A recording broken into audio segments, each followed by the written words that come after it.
ज्ञानाञ्जनशलाकया चक्षुरुन्मिलितं येन तस्मै श्रीगुरुवे नमः।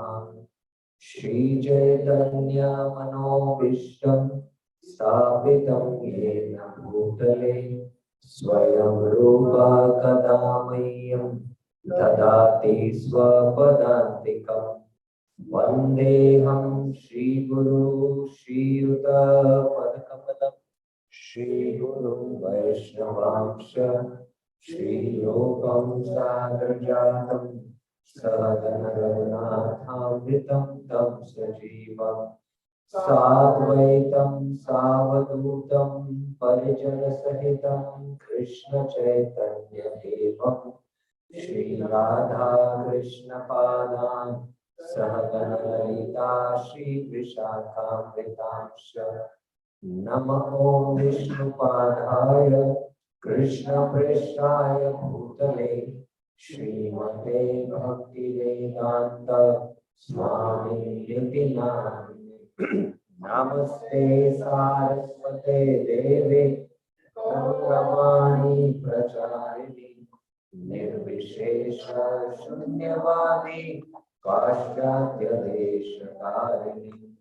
हे कृष्णा करुणा सिंधु दीनबंधु जगत्पते गोपेश गोपिका कांत राधा कांत नमस्तुते। तप्त कांचन गौरांगी राधे वृंदावनेश्वरी वृषभानुसुते देवी प्रणमामि हरिप्रिये। वाञ्छाकल्पतरुभ्यश्च कृपासिन्धुभ्य एव च पतितानां पावनेभ्यो वैष्णवेभ्यो नमो नमः। जय श्री कृष्ण चैतन्य प्रभु नित्यानंद श्री अद्वैत गदाधर श्रीवासादि गौर भक्तवृंद। हरे कृष्णा कृष्णा कृष्णा हरे हरे हरे राम राम राम हरे हरे।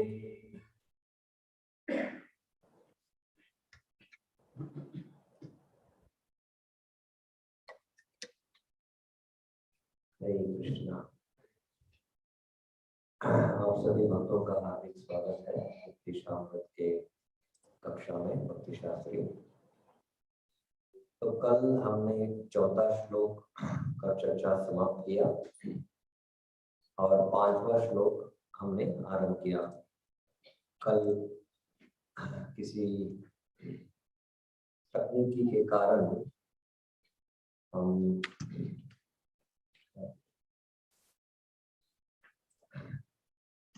हम स्लाइड्स दिखा नहीं पाए थे आपको। तो कल हमने वो पूरा समाप्त किया है। 6 प्रकार के आदान प्रदान ददाति प्रतिगृह्णाति गुह्यमार्गति पुष्टि और भुंक्ते भोज्यते। और हरिनाम संकीर्तन के द्वारा हम ददाति देते हैं और लोग ग्रहण करना चाहिए। बाद में आगे जब मंदिर को आएंगे तो भूंगते भोजते और उधर वो प्रश्न करेंगे गुह्यमार्गति पुष्टि। ऐसे वर्णन था। धर्म का परिभाषा मनुष्य समाज में सब जगह अनेक धर्म है, लेकिन धर्म का परिपूर्णता कब आता है? जब प्रेम परो धर्म पालन करेंगे। सवै को इंसान परो धर्म, ये धर्म का परिभाषा दिया था। भक्तिविनोद ठाकुर का टीका हमने देखा कि मायावादियों का संग नहीं करना चाहिए बहुत। और निष्कर्ष हमने देखा कि हमें सदैव भक्तों की संगति करना चाहिए, भक्तों के नियामक सिद्धांतों का पालन करना चाहिए, आचार्यों के वचनों का अनुसरण करना चाहिए, गुरु के आदेशों का पूरी तरह से पालन करना चाहिए। और ददाति रूप गोस्वामी का उदाहरण हमने देखा। 50% कृष्ण के लिए, 25 संबंध के लिए और 25% निज आपद स्थितियों के लिए। ये अंत में तक देखा हमने। और 5वां श्लोक हमने कल उच्चारण किया था। बहुत ही सुंदर श्लोक है, एक अलग छंद में है। कुछ श्लोक उपदेशामृत छंद उनका अलग है। कृष्णे दियस्य गिरितं मनसा क्रियेत दीक्षास्ति चेत् प्रणतभीष्वजन्तमीशम् शुश्रूषया वचनमिज्ञमनन्यान्य निन्दादिशून्य हृदयप्सित संकल्प्या। कल हमने ये श्लोक अभी चर्चा किया। ये श्लोक जैसे हमने वर्णन किया था, कैसे एक मध्यम अधिकारी तो मध्यम अवस्था में स्थित है, 6 प्रकार के आदान प्रदान करना चाहिए, लेकिन सही पात्रों के साथ आदान प्रदान करना चाहिए ना। तो कौन कनिष्ठ है, कौन मध्यम है, कौन उत्तम है, पहले तो उनको विवेक और बुद्धि रहना चाहिए पहचानने के लिए, और सही तरह से उनके स्तर के अनुसार उनको आदान प्रदान करना चाहिए। समझ लीजिए, आप एक ऐसे उदाहरण दे रहा हूँ समझने के लिए कि आप एक फैक्ट्री में काम करते हैं। एक छोटा सा आपको क्या है, एक लेबर का काम है आपका, नीचे फैक्ट्री में फिटर का काम है ऐसा कुछ। तो आप क्या बॉस के साथ, जो मालिक बैठा है ऊपर अपने इसी कमरे में, उसके साथ बैठ के खाना खाएंगे क्या? आपको पात्रता रहना चाहिए ना उसके साथ बैठ के खाने के लिए, नहीं करेंगे आप। तो करेंगे तो बाद में वो एक तरह का अवज्ञा हो जाता है ना। तो ऐसे ही हमको पात्र चुनना चाहिए जिनके साथ हम सही तरह से आदान प्रदान कर सकते हैं। इधर एक मध्यम अधिकारी कैसे त्रिविध वैष्णव सेवन करता है, कैसे वैष्णव का सेवा करते हैं 3 प्रकार से, कल हम उसका चर्चा कर रहे थे। तो कैसे करता है, कोई बताएगा? हाथ उठाइए, कोई बताएगा कैसे करते हैं त्रिविध सेवन एक मध्यम अधिकारी?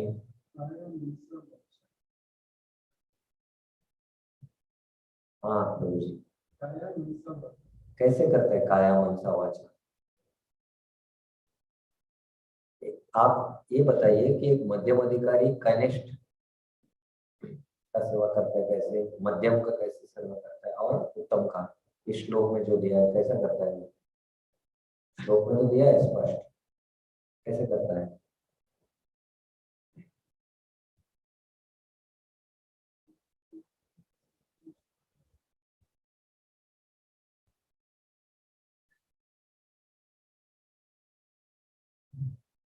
हाँ प्रभु जी, मन से आदर देता है। कृष्णेति यस्य गिरितम मनसाग्रि एक। एक बार अगर कोई कृष्ण का नाम लेता है तो वो वैष्णव है, ये याद रखना है हमको भी। यांड्र मुखे एक कृष्ण से ही वैष्णव सारा करी सम्मान, ये महाप्रभु का आदेश है। मात्र एक बार कृष्ण नाम लेने से वो वैष्णव बन जाता है। अभी पद में आएगा, भक्तों से जुड़ेगा, महामंत्र का जप करने लगेगा, वो भी है आगे, लेकिन वो वैष्णव है। और ऐसे वैष्णव का एक मध्यम अधिकारी मन से आदर करना चाहिए। और जो दीक्षा लिया है, भजन में क्या है, लगा है, निरंतर नाम लो है, भजन निरंतर भजन में लगा है एक मध्यम अधिकारी। तो ऐसे मध्यम अधिकारी भी दूसरे मध्यम अधिकारियों को ऐसे आदर देता है, कैसे? बोलिए गुरु जी, कैसे देता है? श्लोक में है वो, श्लोक पढ़ के भी बता सकते हैं।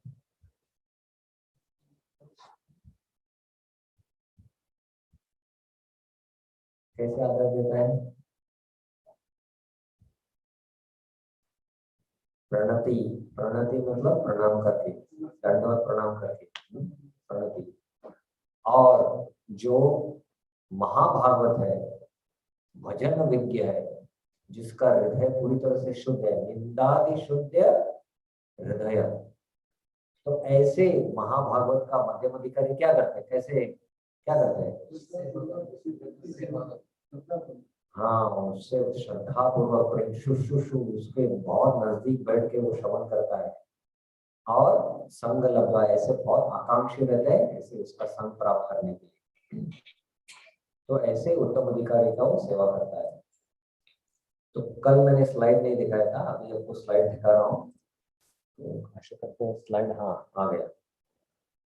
त्रिविध वैष्णव, कनिष्ठ अधिकारी, मध्यम अधिकारी और उत्तम अधिकारी, ये तीन तरह के अधिकारी, कनिष्ठ, मध्यम, उत्तम, बिगिनर, इंटरमीडिएट और एडवांस्ड।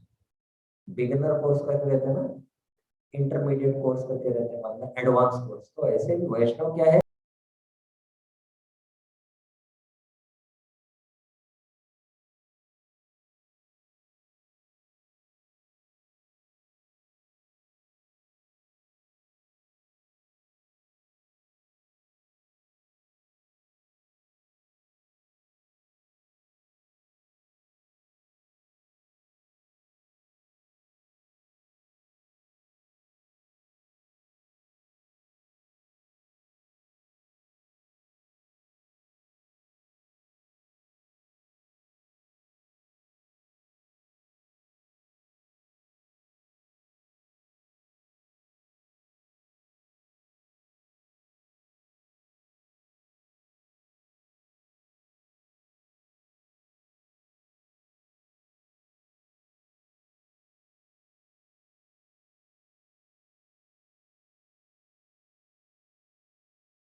हर समय क्या है, माला जपता रहता है, वो क्या है, मध्यम स्तर पर है, निरंतर नाम लो है, मध्यम स्तर है। उत्तम अधिकारी वो इतना शुद्ध है कि उसको देखते ही लोग क्या है, भगवान का नाम उच्चारण अपने मुख से करते हैं, क्योंकि इतना श्रद्धा उसमें वो उनमें डाल सकता है कि उनका दर्शन मात्र से वो पवित्र होके भगवान का नाम लेते हैं। मतलब दूसरों को वो परिवर्तित कर सकता है। महाभागवत है, चिंतामणि है, जिसके संपर्क में आने से एक व्यक्ति क्या है, उसके मुख से भगवान का नाम आता है, ये महाभागवत है। तो ये कनिष्ठ, मध्यम, उत्तम, चैतन्य चरितामृत नाम नाम के आधार के ऊपर है। इधर कैसे तीन वैष्णव को सम्मान करना चाहिए, कैसे उनके साथ प्रेम के आदान प्रदान करना चाहिए, इस दृष्टिकोण से भक्ति रसामृत सिंधु में कनिष्ठ, मध्यम और उत्तम का परिभाषा दिया। भक्ति रसामृत सिंधु में उधर भी है डेफिनेशन, उधर भी परिभाषा है कनिष्ठ, मध्यम, उत्तम का। वो क्या है? जो साधकों का अधिकार है भक्ति में, वैदिक भक्ति साधना करने के लिए, उस दृष्टिकोण से कनिष्ठ, मध्यम, उत्तम का परिभाषा दिया गया है भक्ति रसामृत सिंधु में। तो उदाहरण देने के लिए आपको, उदाहरण देने के लिए, कोई आईआईटी में एडमिशन लेना चाहता है, आईआईटी मद्रास में, तो एग्जाम लिखना पड़ेगा।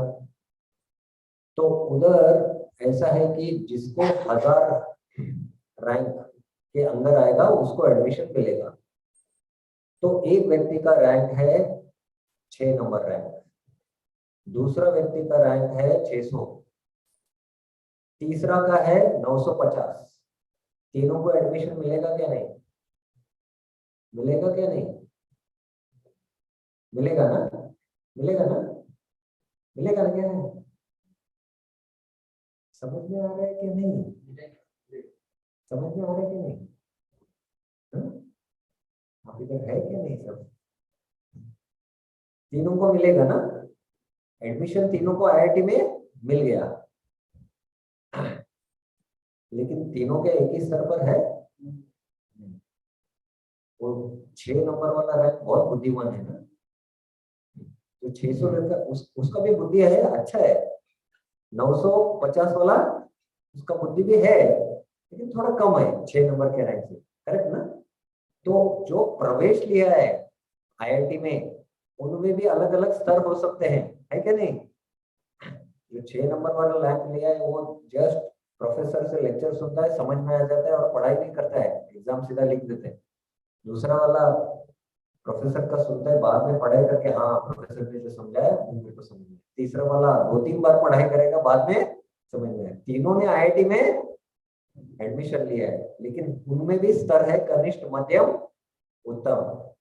तो भक्ति में वैदिक साधक जो वैदिक साधना करने के लिए अधिकार है, उनमें भी श्रेणियां होते हैं, कनिष्ठ, मध्यम और उत्तम। तो इधर श्रद्धा और युक्ति, श्रद्धा के आधार पर और कितना उनका युक्ति है, लॉजिक, कितना बुद्धि है शास्त्र के ज्ञान को समझने का, इस दृष्टिकोण से क्या है विश्लेषण किया गया है भक्ति रसामृत सिंधु में।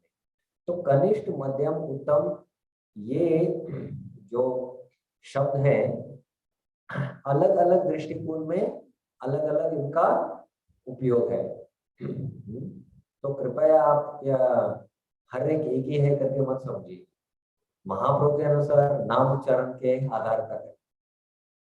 उपदेशामृत में कैसे वैष्णव का सम्मान करना चाहिए और उनका सेवा करना चाहिए, त्रिविध वैष्णव सेवन है ना, वो सेवा करना चाहिए। भक्ति रसामृत सिंधु के आधार पर कनिष्ठ, मध्यम, उत्तम मतलब कौन? जो भक्ति में अभी प्रवेश कर रहे हैं, वैदिक साधना भक्ति करने की। तो जो प्रवेश करते हैं और 4 नियमों का पालन करके 16 माला जप करने का भी आरंभ किया है, वैदिक साधक है वो। तो वैदिक साधकों में भी श्रेणियां हुई, कनिष्ठ, मध्यम, उत्तम। जैसे आईआईटी में 3 स्टूडेंट प्रवेश किया, तीनों ने भी प्रवेश, लेकिन तीनों का स्तर अलग अलग है, बुद्धि का स्तर अलग है। तो वैसे अलग अलग दृष्टिकोण से है। इधर उपदेशामृत में एक अलग दृष्टिकोण से कैसे मध्यम, कनिष्ठ और कैसे वैष्णव का सेवा करना चाहिए, कैसे उनको आदर देना चाहिए, उस दृष्टिकोण से इधर रूप गोस्वामी कनिष्ठ, मध्यम और उत्तम का परिभाषा दे रहे हैं।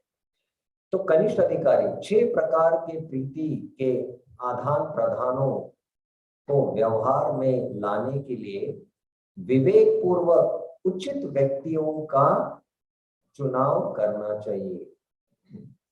उनको आदान प्रदान करना है तो कौन उचित है, किसके साथ आदान प्रदान? वो जो फैक्ट्री में फिटर है वो चलो मैं आदान प्रदान करता हूँ मेरे मालिक के साथ, उसके साथ बैठ के ददाती प्रकृति करना है नहीं, उसको विवेक रहना चाहिए कि किसके साथ मैं ऐसे आदान प्रदान कर सकता हूँ। क्यों? क्योंकि वैष्णव अलग अलग पद पर स्थित होते हैं और उनके विशेष पद के अनुसार हमें उन्हें उचित रीति से मिलना चाहिए। अर्थात हमें हर वैष्णव के साथ एक तरह का व्यवहार नहीं करना चाहिए। बुद्धिमत्ता पूर्वक भेद करके करना आवश्यक है। इस 5वें श्लोक में यह बताया गया है कि 3 प्रकार के भक्तों के साथ हमारा व्यवहार कैसा रहना चाहिए व्यवहार। तो ये विवेक है, ये आंतरिक विकास है। अभी क्या है, भक्ति करते करते अंतःकरण शुद्ध हो रहा है और हम पहचान पा रहे हैं, अरे नहीं ये भक्त थोड़ा उन्नत भक्त है, ये भक्त वरिष्ठ भक्त है, बोलते ना उन्नत भक्त है भक्ति में, ये भक्त महाभागवत है, तो इसके साथ कैसे व्यवहार करना चाहिए। ये भक्त कनिष्ठ है, तो ये पहचानना भी क्या है, ये क्या है, आंतरिक आपका विकास हुआ है कि आप पहचान सकते हैं। नहीं तो पहले कुछ पहचान नहीं सकते, सब लोग भक्ति है सोचते, सब समान है सोचते, आप है कि नहीं। लेकिन भक्त लोग अलग अलग स्तर पे हैं, तो ये आंतरिक विकास है। त्रिविध वैष्णव सेवा कृष्णेति मनसाग्रिये, कनिष्ठ अधिकारी का साथ व्यवहार क्या है, मध्यम अधिकारी कैसे करता है, मनसाग्री, मन से आदर करता है। जो दीक्षा लिया है, जो भजन तमीशम, भजन में निपुण है, वो मध्यम अधिकारी का साथ व्यवहार कैसे करता है, प्रणतबी, सादर नमस्कार करके, और शुश्रूषया लभ्या, उत्तम अधिकारी का साथ व्यवहार कैसा करता है मध्यम वाला, ये मध्यम वाला व्यवहार करते हैं। कैसे, संग लब्ध्वा, संगति करना, शुश्रूषया श्रद्धा पूर्वक सेवा करना। तो ऐसे ये मध्यम कनिष्ठ के साथ, मध्यम के साथ और उत्तम के साथ व्यवहार करता है।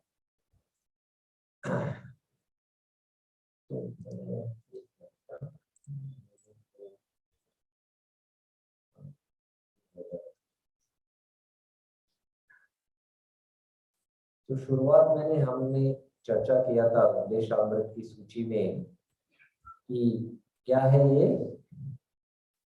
जो 5वां श्लोक है, मध्यम अधिकारी त्रिविध वैष्णव सेवन। कैसे मध्यम अधिकारी 3 तरह से वैष्णव का सेवा करता है, इसके बारे में ये श्लोक में वर्णन। तो ये 5वें श्लोक से 8वें श्लोक तक मध्यम अधिकारी गोस्वामी की दृष्टि एवं आंतरिक विकास, ये 4 श्लोकों में क्या है, मध्यम अधिकारी का दृष्टि, उसका दृष्टि, आंतरिक दृष्टि अभी क्या है, अंतर का दृष्टि विकास हो रहा है। अभी वो अंदर के आंख से देख रहा है कि सब वैष्णव लोग एक स्तर पे नहीं है,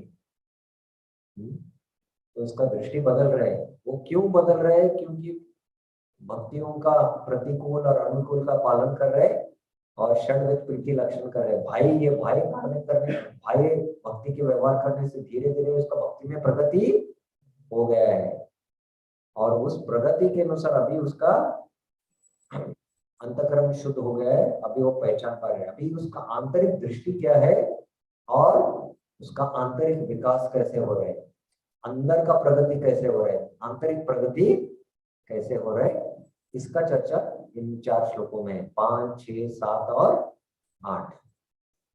आपको लगता है सिर्फ एक श्लोक में चर्चा करने का, लेकिन एक श्लोक से ऊपर श्लोक जाने के लिए बहुत बहुत साल लगेंगे हमको।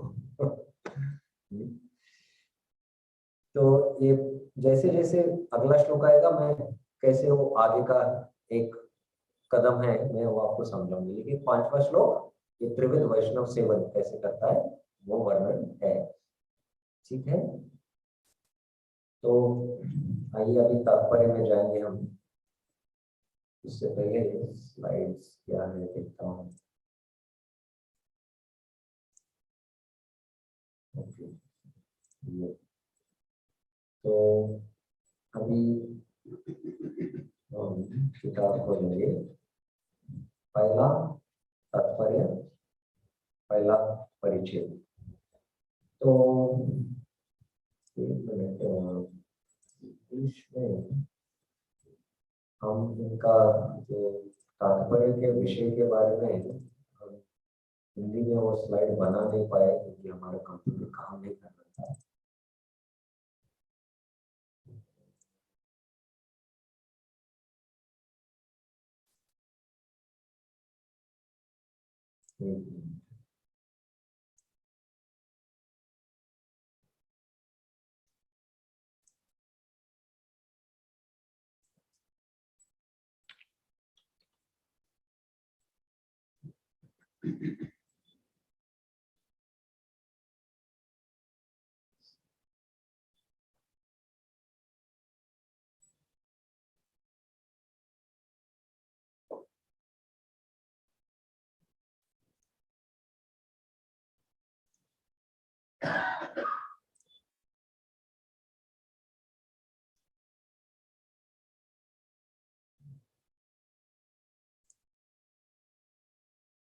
तो ये आप लिख सकते हैं क्योंकि इसका स्लाइड नहीं बना है,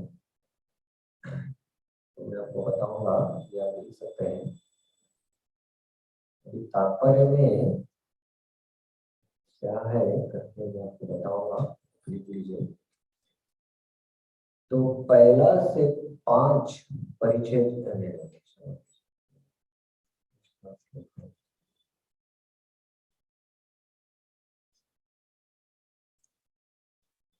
पहला परिच्छेद जो है प्रभुपाद श्लोक का सार देते हैं और 3 परिभाषा कनिष्ठ मध्यम उत्तम का पर 3 परिभाषा देते हैं।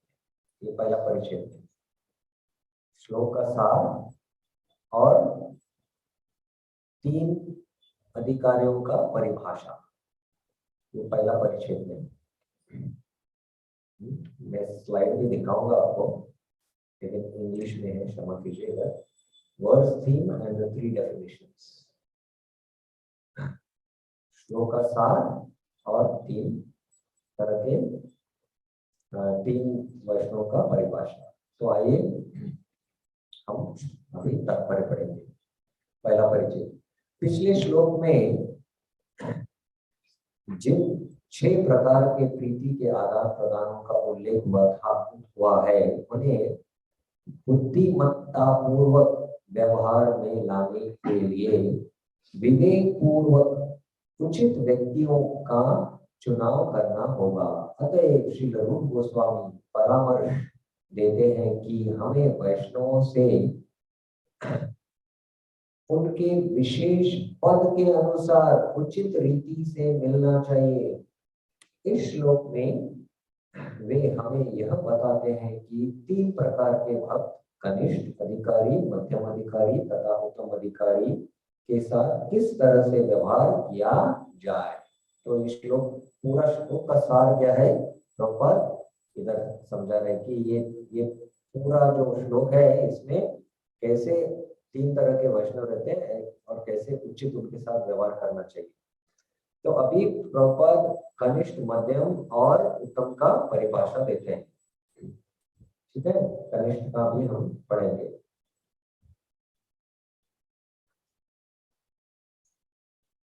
कनिष्ठ अधिकारी ऐसा नौसखिया है जिससे हरिनाम की दीक्षा गुरु से मिली है और जो भगवान नाम का जप करने का प्रयास कर रहा है।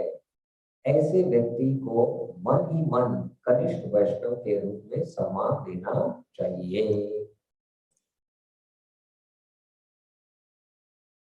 हरे कृष्ण, हरि बोल।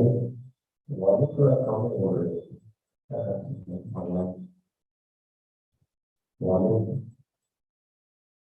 तो मैंने भी कनेक्ट किया था माइक से,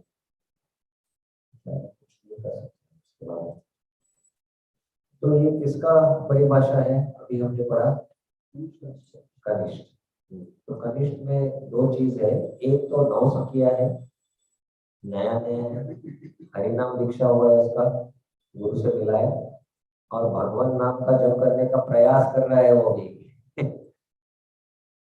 अभी दक्ष नहीं है, अभी प्रयास कर रहा है, बहुत संघर्ष चल रहा है नाम लेते समय मन इधर उधर भाग रहा है। प्रयास कर रहे हैं। ये कनिष्ठ है। तो मध्यम, मध्यम अधिकारी गुरु के गुरु से आध्यात्मिक दीक्षा प्राप्त किए रहता है और गुरु से भगवान की दिव्य प्रेमा भक्ति में पूरी तरह व्यस्त रखते हैं। मध्यम अधिकारी को भक्ति मार्ग के मध्य की स्थिति समझना चाहिए। तो मध्यम अधिकारी गुरु के से आध्यात्मिक दीक्षा, तो ये आध्यात्मिक दीक्षा क्या है? इसको मंत्र दीक्षा कहते हैं, मतलब दूसरा दीक्षा। और मध्यम अधिकारी क्या है? वो प्रेमा भक्ति में पूरी तरह से व्यस्त रखते हैं। मैं बोला ना, निरंतर नाम लो, निरंतर नाम लेने में दक्ष है मध्यम अधिकारी। तो मध्यम अधिकारी का स्तर बहुत ऊंचा है, आसान नहीं है मध्यम अधिकारी। विशेषता मध्यम अधिकारी निष्ठा के स्तर पे होता है, निष्ठा के स्तर। तो कनिष्ठ भी अभी साधु संग कर रहे हैं, भजन में भी लगा है थोड़ा थोड़ा, लेकिन उधर भी थोड़ा मध्यम के स्तर में आ सकते हैं। ऐसा नहीं कि इधर से उधर उड़ी मारेंगे तो कनिष्ठ से मध्यम जाएंगे, मध्यम से थोड़ा, कनिष्ठ से थोड़ा थोड़ा मध्यम में प्रवेश कर सकते हैं। तो उसको हम क्या कहते हैं मालूम है? कनिष्ठ मध्यम। क्या कहते हैं? कनिष्ठ मध्यम। बाद में मध्यम मध्यम है, मध्यम मध्यम का स्तर क्या है? निष्ठा है।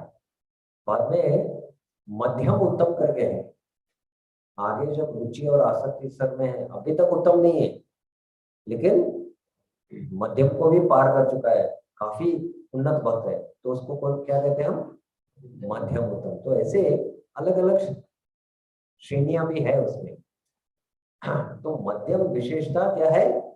जो निष्ठा के स्तर पर है वो मध्यम अधिकारी। स्पष्ट हुआ ये थोड़ा विषय क्या है, लगता है पहली बार आप सुन रहे हैं ना, तो थोड़ा समय लगेगा। विद्या कालेन पचति बोलते, क्या है? क्या बोलिए? विद्या कालेन पचति। जब आप प्रसाद लेते हैं तो 3-4 घंटा लगता है पचन करने के लिए, तो अभी हम श्रवण करेंगे, 5-10 साल लगेंगे पचन करने के लिए। तो समय देना पड़ेगा, बारंबार श्रवण करना पड़ेगा। हमको लगता है कि क्लास में सुनने के बाद थोड़ा समझ में आएगा, आया है करके, बाद में जाके पढ़ेंगे समझेगा नहीं, बाद में और श्रवण करना पड़ेगा। तो थोड़े समय के बाद अरे हम समझ गए लगेंगे, 2 साल के बाद लगेंगे नहीं नहीं नहीं अभी भी समझ में नहीं आ रहा है। तो ऐसे थोड़ा समय लगता है वो साक्षात्कार होने के लिए, इसलिए बारंबार श्रवण करना चाहिए। ये मध्यम अधिकारी है। अभी उत्तम अधिकारी वह है जो भक्ति में बहुत आगे बड़ा बड़ा होता है। उत्तम अधिकारी अन्यों की निंदा करने में रुचि नहीं लेता, उसका हृदय पूरी तरह से स्वच्छ रहता है और उसे अनन्य कृष्ण भावनात्मक अवस्था की अनुभूति हो चुकी होती है। तो ये उत्तम अधिकारी के कुछ लक्षण, इसका परिभाषा प्रभुपाद ने दिया है। तो तीनों डेफिनेशन आप मार्क कर लीजिए, कनिष्ठ, मध्यम और उत्तम का। श्रीधर गोस्वामी के मतानुसार ऐसे महाभागवत की संगति तथा सेवा अत्यंत वांछनीय है। तो ऐसे महाभागवत का संग और उसका सेवा अगर आपको मिलता है तो बहुत ही भाग्य हमारा, क्योंकि हम ऐसे महाभागवत के संग से भक्ति में प्रगति कर सकते हैं। तो अभी आगे दूसरा परिच्छेद, तो दूसरा परिच्छेद जो है आप लिख सकते हैं अभी। दूसरा और तीसरा परिच्छेद जो है कनिष्ठ अधिकारी और मध्यम अधिकारी का परिभाषा भागवतम के आधार पर, किसके आधार पर? श्रीमद् भागवतम के। दूसरा और तीसरा परिच्छेद, तीसरा परिच्छेद, ठीक है? हाँ, भागवत के आधार पर, ठीक है। कनिष्ठ और मध्यम, ये दोनों का ही परिभाषा प्रभुपाद देते हैं, सबका नहीं देते हैं, लेकिन है उत्तम का भी परिभाषा, ठीक है। प्रॉपर ने सिर्फ कनिष्ठ और मध्यम का दिया है। ठीक है, मैं पढ़ूं अभी दूसरा परिचय। मनुष्य को चाहिए कि वह कनिष्ठ अधिकारी ही न बना रहे, जो सदैव भक्त के निम्नतर स्तर पर रहता है और केवल मंदिर के अर्च विग्रह की पूजा करने में रुचि दिखाता है। ऐसे भक्त का वर्णन श्रीमद् भागवतम के 11वें स्कंद में इस प्रकार हुआ है। अर्चायामेव हरे पूजां यः श्रद्धये हते, न तद्भक्तेषु च अन्येषु स भक्त प्राकृतः स्मृतः। जो व्यक्ति मंदिर में अर्च विग्रह की पूजा में अत्यंत श्रद्धा पूर्वक तल्लीन रहता है, लेकिन यह नहीं जानता कि भक्तों या सामान्य लोगों से किस तरह व्यवहार किया जाए, वह प्राकृत भक्त या कनिष्ठ अधिकारी कहलाता है। तो जैसे मैंने बताया ना, कनिष्ठ अधिकारी का जो परिभाषा अभी किसके दृष्टिकोण से दिया जा रहा है? भागवत के दृष्टिकोण से। तो कनिष्ठ अधिकारी मतलब मैं और मेरा भगवान, उसका दृष्टिकोण और चेतना उतना ही रहता है। इसलिए भक्तों के साथ कैसा व्यवहार करना, अन्य लोगों के साथ व्यवहार कैसा करना, वो जानता नहीं। तो इस विषय में काफी विस्तार में हम अभी चर्चा नहीं कर सकते, लेकिन संक्षिप्त में कहा जाए तो इसका जो श्रद्धा है, शास्त्र में श्रद्धा गहरा नहीं है। शास्त्र के सिद्धांतों को भी अच्छी तरह से वो समझता नहीं है। तो इसका श्रद्धा थोड़ा लौकिक श्रद्धा है, शास्त्रीय श्रद्धा नहीं है। तो इसलिए अर्च विग्रह के सेवा में लगा है। अर्च विग्रह के सेवा में लगा है मतलब क्या है, बोलिए। जिसको किसको अधिकार है अर्च विग्रह का सेवा करने के लिए? ऐसा कुछ नहीं है। अर्च विग्रह सेवा करने के लिए कुछ तो चाहिए ना आपको, पात्रता। हाँ, दीक्षा हुआ रहना चाहिए, पहला और दूसरा दीक्षा हुआ है इसका, फिर ही अर्च विग्रह का सेवा कर सकते हैं ना। तो देखिए अभी ये दृष्टिकोण अलग है। जैसे मैं बता रहा था भागवतम, अर्चा ये मैं वो हरे, अर्चा में कर रहे हरे का, कैसे? श्रद्धा से है, श्रद्धा की कृष्ण है करके, लेकिन मैं और कृष्ण, इसका प्रेम क्या है? बहुत बहुत संकुचित चेतना का है। चेतना के अनुसार ये विभाजन हुआ है। ये जो भागवतम का दृष्टि का जो कनिष्ठ मध्यम उत्तम है ना, ये क्या है? चेतना के अनुसार इसका विभाजन किया गया है। उसका चेतना है मैं और भगवान। प्रभुपाद एक प्रवचन में बोलते हैं कि अगर एक पुजारी अर्च विग्रह का सेवा कर रहे हैं और एक महाभागवत मंदिर में आता है, तो वो अर्च विग्रह का सेवा बंद करके महाभागवत का सेवा करना चाहिए। इससे कृष्ण भी प्रसन्न हो जाते हैं। तो क्योंकि अभी उसका चेतना का विकास नहीं हुआ, उसका श्रद्धा शास्त्रों में, शास्त्र के सिद्धांतों में और शास्त्र को समझने में अभी तक परिपक्व नहीं है। उसका श्रद्धा क्या है? कनिष्ठ श्रद्धा है। श्रद्धा क्या है? कनिष्ठ श्रद्धा है। तो शास्त्रीय श्रद्धा का अर्जन करना चाहिए, शास्त्रीय सिद्धांत को अच्छी तरह से समझना चाहिए। जिस हद तक हम शास्त्रीय श्रद्धा को अच्छी तरह से शास्त्रों को समझ लेते हैं, तो हमारा श्रद्धा शास्त्रों के प्रति बढ़ेगा, शास्त्र को समझने में हो जाएगा। तो बाद में क्या है, हम प्रगति करेंगे कनिष्ठ से मध्यम के स्तर पर। तो ये ऐसे है, ये कनिष्ठ। दूसरा परिच्छेद, अभी तीसरा परिच्छेद जो है भागवत के दृष्टिकोण से मध्यम अधिकारी का परिभाषा। अतः मनुष्य को कनिष्ठ अधिकारी के पद से ऊपर उठकर मध्यम अधिकारी के पद तक पहुंचना चाहिए। श्रीमद् भागवतम में मध्यम अधिकारी का वर्णन इस प्रकार हुआ है। ईश्वर तदीनेषु बालिशेषु द्विषत्सु च प्रेम मैत्री कृपोपेक्षा यह करोति स मध्यमः। तो कल हमने इसका श्लोक का उच्चारण भी किया था। तो मध्यम अधिकारी जैसे मैंने काफी विस्तार में कल चर्चा किया, उसको प्रेम है किसके प्रति?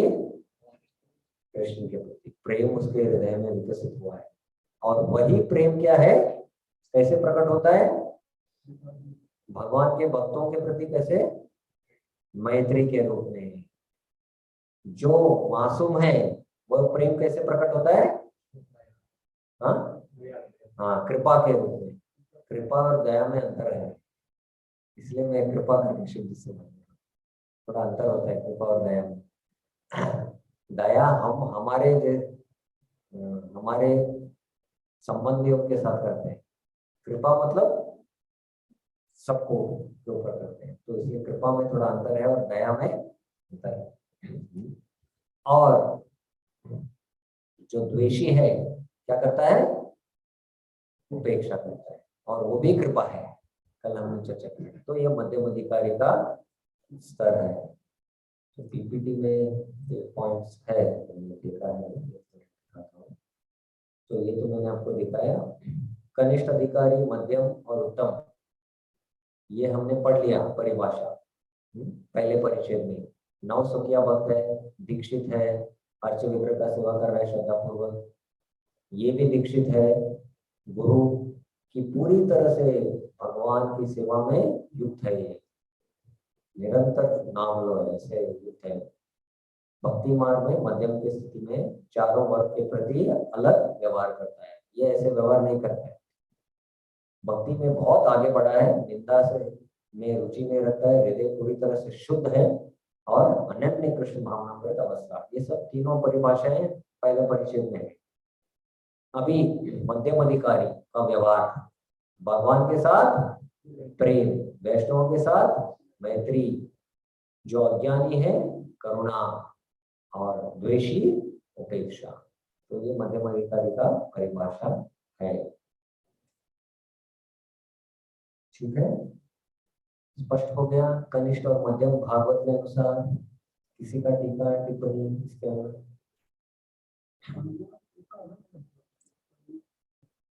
एक मिनट, क्या बताइए प्रभु जी? हाँ, कृपा वही है, कृपा ही है, कृपा है। प्रेम, मैत्री, कृपा और उपेक्षा। दया भी शब्द इस्तेमाल करते हैं, लेकिन थोड़ा भेद है दया और कृपा में। कृपा करके शब्द आया है भागवत में, तो कृपा करके बोल सकते हैं। क्या है?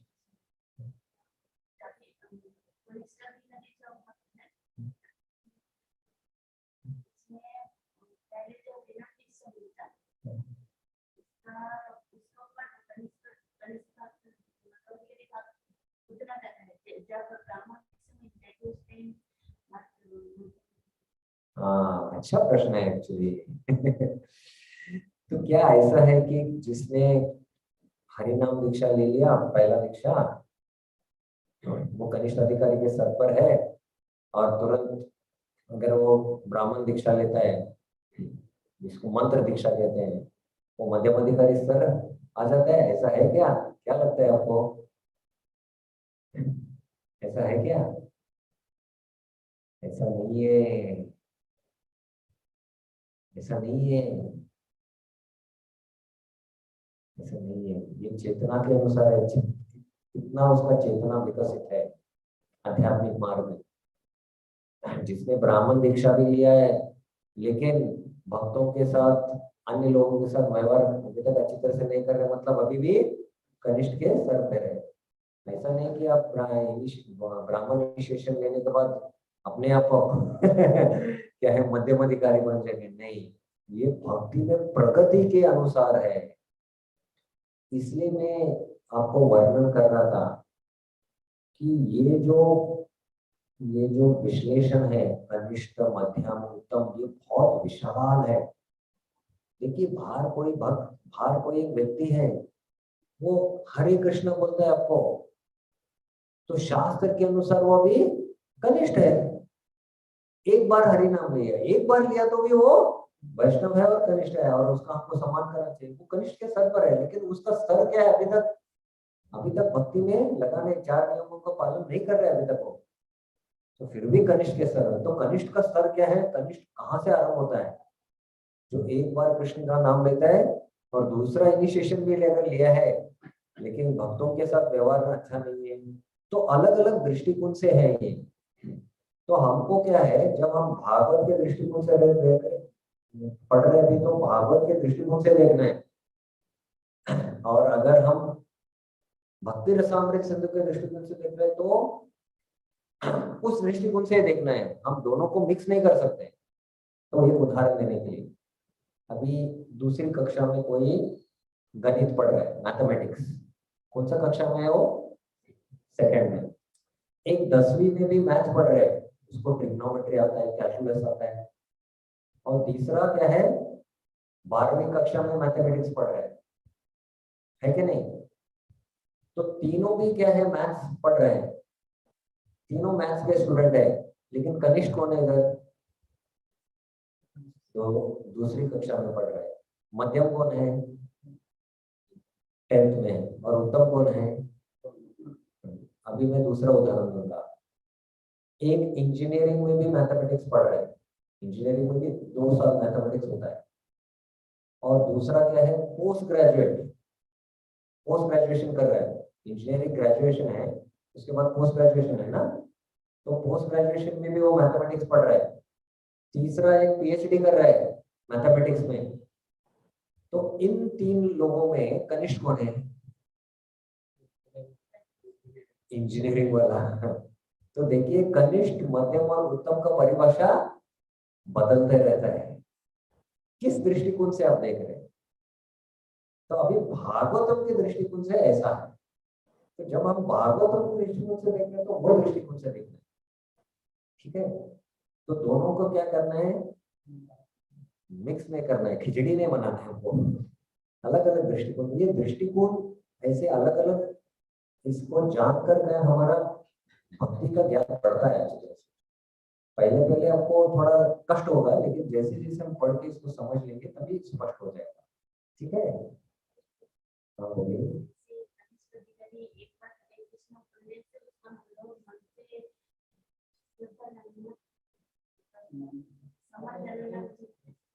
हाँ, हम वैष्णव को उनको सम्मान देना पड़ेगा, क्योंकि एक बार उसने कृष्ण का नाम लिया है। नाम लिया है मतलब वो वैष्णव है, इसलिए कृष्णेति यस्य गिरितम मनसा गृहीत करना पड़ेगा।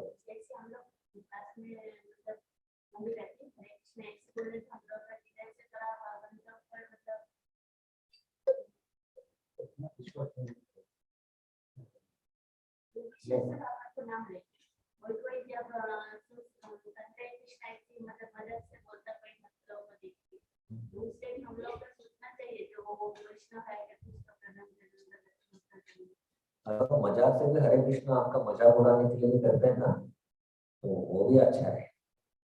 वो क्योंकि भगवान का नाम है, इसलिए भागवत में आता है सांकेत।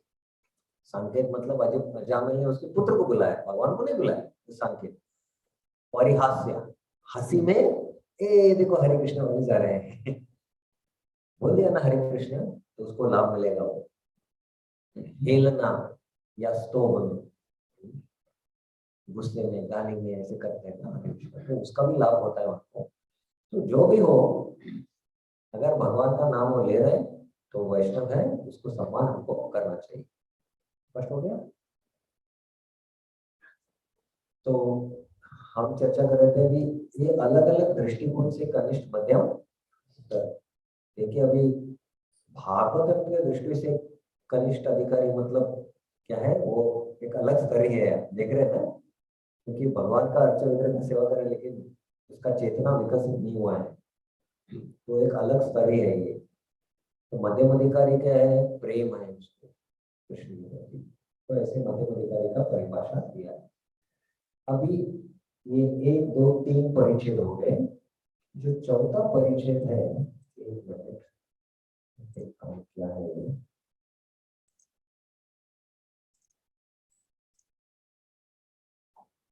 जो चौथा परिच्छेद है,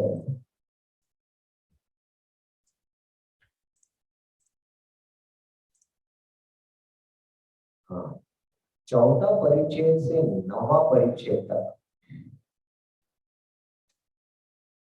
आप लिख लीजिए, परिच्छेद 4 से 9 तीन तरह के वैष्णव और उनका आदर और सम्मान उपदेशामृत के दृष्टिकोण से। कौन से दृष्टिकोण से? उपदेशामृत के दृष्टिकोण से वर्णन किया गया। तीन तरह के वैष्णव और उनका आदर और सम्मान उपदेशामृत के दृष्टिकोण से। ठीक है,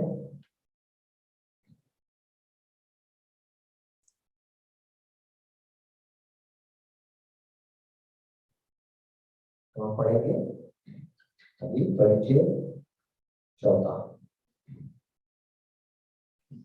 भक्ति के सही सही अनुशीलन की यही विधि है।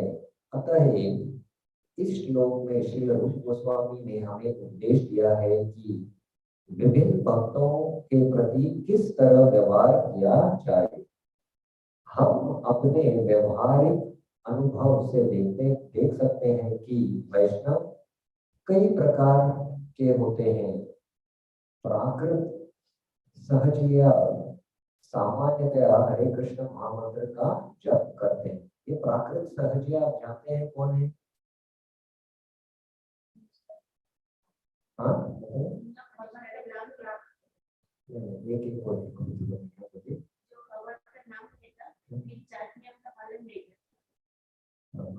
बताइए आप मुझे से क्या है? प्राकृत सहजय कौन है?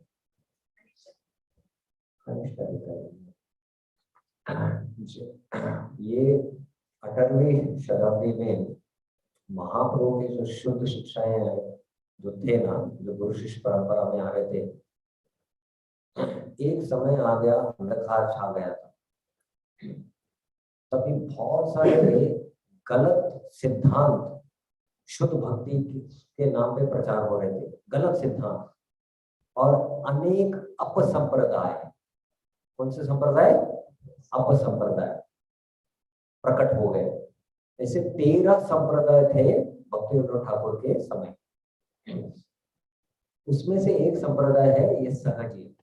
सहजीय संप्रदाय वाले सोचते हैं कि हमको गीता भागवतम दर्शन समझना नहीं है, हम क्या सीधा कृष्ण के लीला में प्रवेश करेंगे। है पूरा शरीर के स्तर पर, शुद्ध नहीं है शरीर, 4 नियमों का पालन भी नहीं करते हैं, जिससे वर्णन करते हैं। लेकिन क्या सोचते हैं हम क्या है, राधा कृष्ण के लीला में हैं हम, और कृष्ण हमारे साथ लीला कर रहे हैं। ऐसे काल्पनिक ढंग से पूरा ये जो गौड़ीय संप्रदाय था उसका नाम बिगाड़ दिया था। ये अपसंप्रदाय 13 ऐसे अपसंप्रदाय थे। उसमें से एक है वो सहजीय, प्राकृत सहजीय। मतलब भक्ति को सहज लेते हैं, बिना विधि विधानों का पालन किए, वैदिक साधना भक्ति के अंगों का पालन किए अपने आप को सोचते हैं कि वो क्या है, मैं गोपी हूँ कृष्ण लीला में, और ऐसे कुछ हाव भाव दिखाते हैं। तो ऐसे बंगाल और उड़ीसा में बहुत था ऐसे, और इससे गौड़ीय का नाम खराब हो गया था। तो प्राकृत सहजय इनको एक कहते हैं। इसे 13 अपसंप्रदायों में एक है प्राकृत सहजय। तो प्रभुपाद इन प्राकृत सहजयों के बारे में वर्णन कर रहे हैं।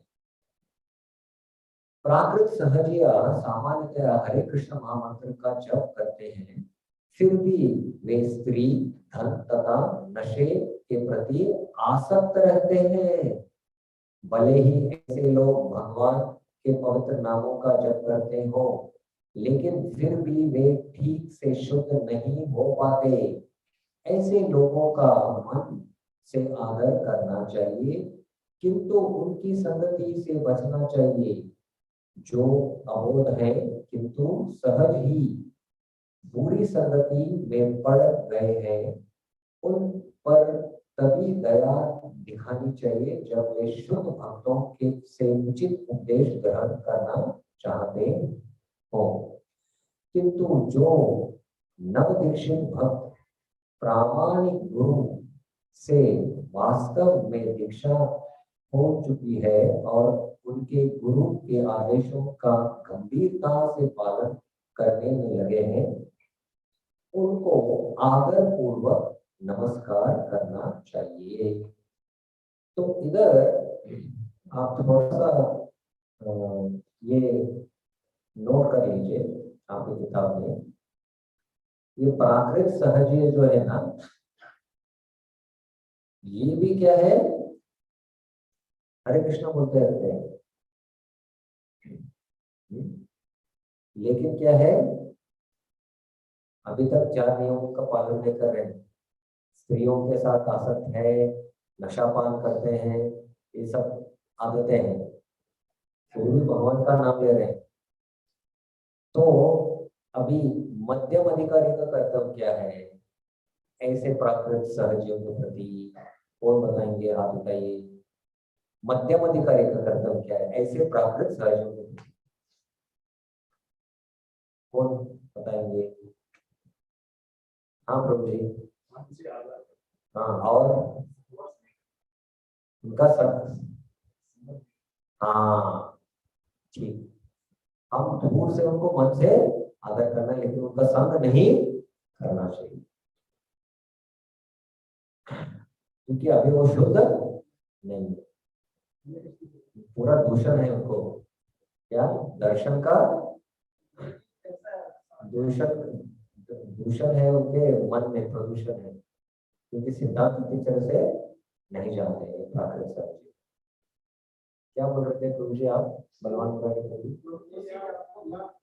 नहीं, रुकिए, पहले पहले एक प्रश्न देखा गया कि यहाँ जो कंस्ट्रक्शन का काम चल रहा है, कहाँ? यहाँ पर जो लोग रहते हैं, हाँ, उनका तो गला में खट्टी माना रहता है, हाँ, तो नशा करते रहते हैं, गुटी पीते रहते हैं, क्लास में पिटाते रहते हैं, तो हम पूछा, हम कई बार बहुत वक्त है जो ये जानता है, तो उनसे पूछा कि आप भी आदमी नाम से पूछे, तो ये भी कर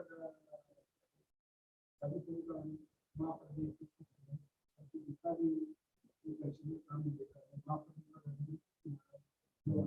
तो हम पूछा उनसे, तो आपने बता देंगे बंटी माता देखिए, आप पूछा गाड़ी किसको पूछा, तो आपने वो क्या पूछा, मतलब ये बातों की शैलियत इन्हीं का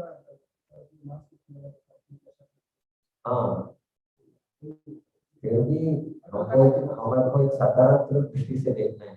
अभी तक शुद्ध नहीं हुए, लेकिन भगवान का नाम ले रहे हैं ना, तो वो नाम लेने से धीरे धीरे वो प्रभाव पड़ेगा, और हमारे पास वो, हम उतना शुद्ध नहीं है, महाभागवत नहीं कि उनको प्रचार करके उनको शुद्ध माने, इसलिए दूर से सम्मान करना चाहिए और आदर करना चाहिए, ठीक है।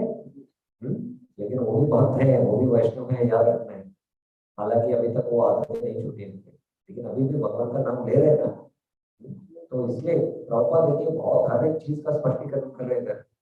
ठीक है, आपका क्या है प्रश्न?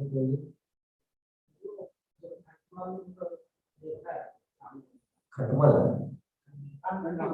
हाँ, तो हम उस स्टेट को हम कैसे समझे कि ये प्रेम के ऊपर आसक्ति है या चार नियमों का पालन करता है? वो व्यवहार से पता लग जाता है, थोड़ा व्यवहार, बातचीत से, व्यवहार से उनसे पता लग जाता है।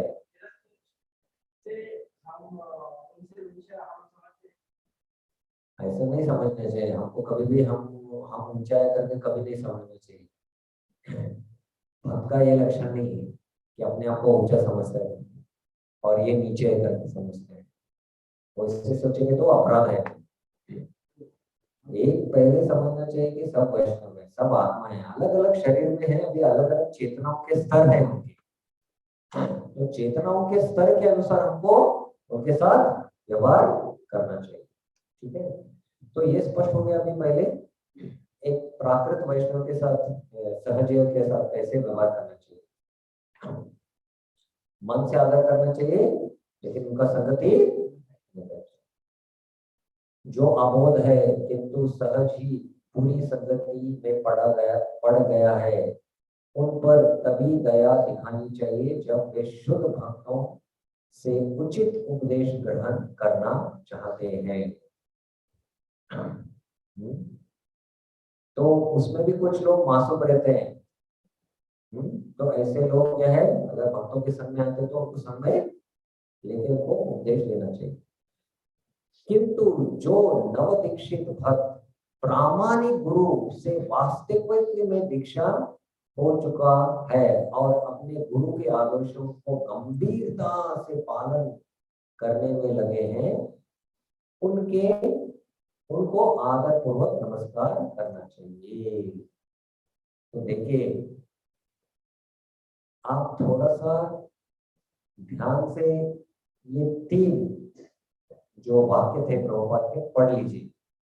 पहले प्राकृत सर्जय का जिनका मैंने वर्णन किया, अभी दूसरा एक वाक्य में और एक वर्णन था, और तीसरा और एक वर्णन था। तो अलग अलग वैष्णव का वर्णन कर रहे हैं प्रभुपाद। जो कनिष्ठ के स्तर पर है, ये जो वाक्य था क्या है, ये जो वाक्य आप नोट कर लीजिए, चाहिए तो अपनी किताब में पेंसिल से। जो अबोध है उधर से उपदेश ग्रहण करना चाहते हैं। एक मध्यम अधिकारी कनिष्ठ भक्त के साथ कैसे व्यवहार करता है उसका वर्णन है। कनिष्ठ अधिकारी और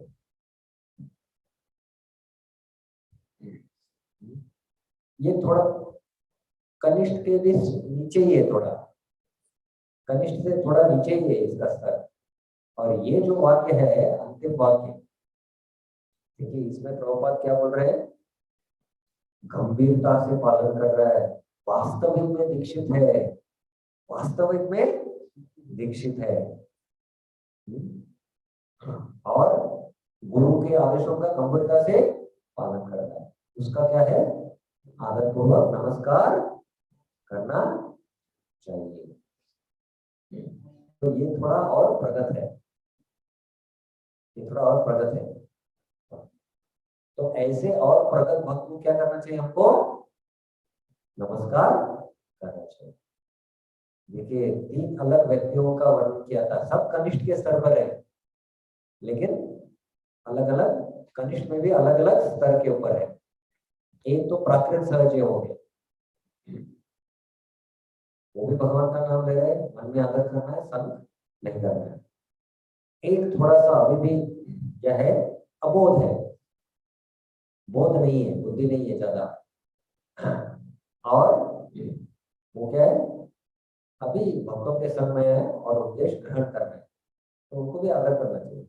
लेकिन जो वास्तविक में दीक्षा लिया है और गंभीरता से गुरु का आदेशों का पालन करे, इसको हमको ज्यादा आदर करना चाहिए। तो ऐसे आदर चेतना के अनुसार हमको देना चाहिए। स्पष्ट हो गया ये? स्पष्ट हो गया कि नहीं? तो 3 अलग अलग है उधर कनिष्ठों में भी स्तर। तो तीनों के उनको अनुसार सकल कम्मान ओरित शक्ति देवनाथ यत। तीनों ठाकुर क्या बोलते हैं, सकल सम्मान, हर एक को सम्मान करने को मुझे शक्ति दे दो। देहोनाथ यत, जैसे उनका चेतना का स्तर है उसके अनुसार हमको आदर करना चाहिए। अभी अगला परिचय, इस कृष्ण भावनामृत आंदोलन में जाति, क्या है दूसरा, नस्ल मतलब क्या है, अलग अलग ये समाज के वो समाज के ऐसे हैं, कास्ट क्रीड ना बोलते हैं, स्पष्ट ही है, या रंग का भेदभाव नहीं। रंग मतलब कलर, कारा गोरा, ये रंग मतलब ये अलग ही समझ लीजिए। रंग का भेदभाव किए बिना प्रत्येक मनुष्य को अवसर दिया जाता है। इस आंदोलन में हर व्यक्ति को सम्मिलित होने या हमारे साथ बैठने, प्रसाद लेने तथा कृष्ण के विषय में सुनने के लिए आमंत्रित किया जाता है।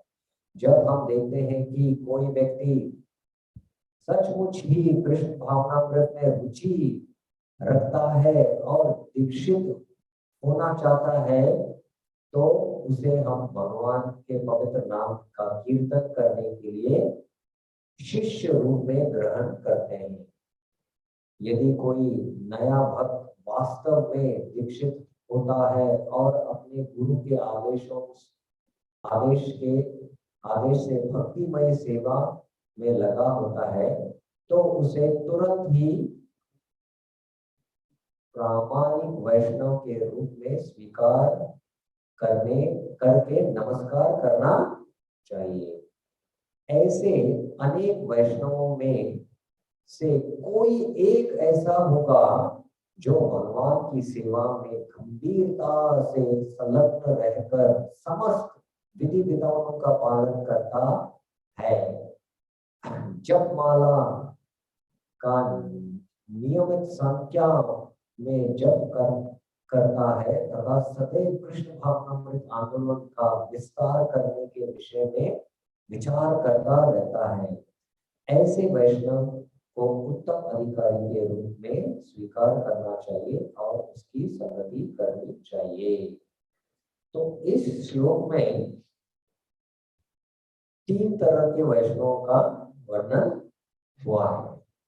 तो आप कृपया मार्क कीजिए कहाँ है ये 3 तरह के वैष्णव, और मैं अभी आपको प्रश्न करूंगा और आप उत्तर दीजिए। हर समय आप ही करके प्रश्न करते हैं, ये भी आपको प्रश्न करता है। कनिष्ठ, मध्यम और उत्तम का वर्णन कहाँ हुआ है, आप थोड़ा बताइए।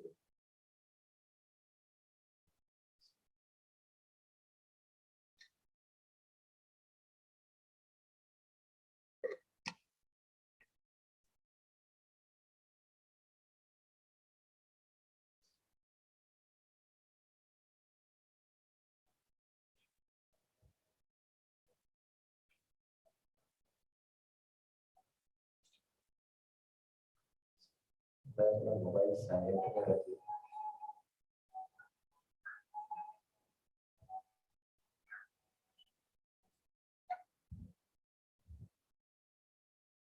साइलेंट में रख दीजिए तो फिर से बजेगा।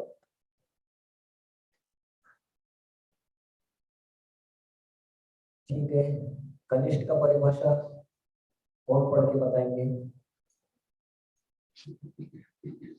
कनिष्ठ का परिभाषा कहाँ है इस परिचय में, 5वें परिचय में?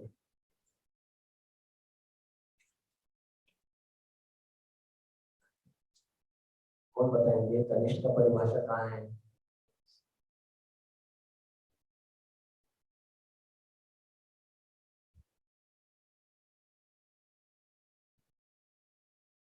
कौन बताएंगे?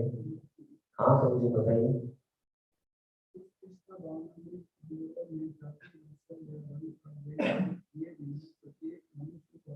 नहीं, वो सब परिभाषा में नहीं आता है, डायरेक्ट स्टेटमेंट को आ जाएगी।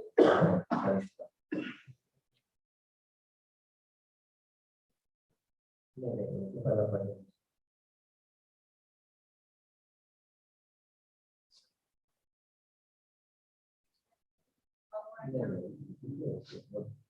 पढ़ने दीजिए ना, आपको बोलेंगे हम भी। हर व्यक्ति को सम्मिलित किया जाता है, वो कृष्ण के विषय में सुनने का आमंत्रित करता है। कनिष्ठ अधिकारी की परिभाषा आप प्रभु जी बोले।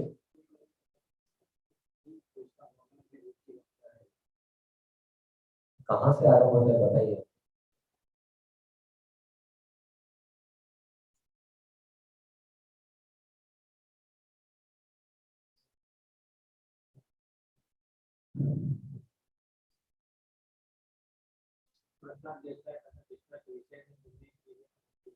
प्रसाद का कहाँ वर्णन ही नहीं हुआ है, परिवार अध्यक्ष में प्रसाद का कहाँ वर्णन नहीं, कहाँ से आ गया प्रसाद आपके पास?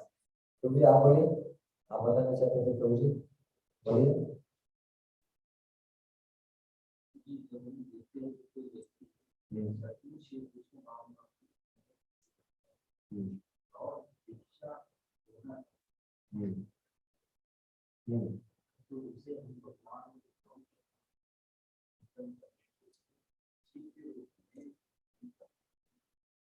तो अभी शायद क्यों स्क्रीन क्यों शेयर नहीं हो रहा है, क्या कारण है? वो स्लाइड को स्टॉप करना पड़ता है। एक मिनट।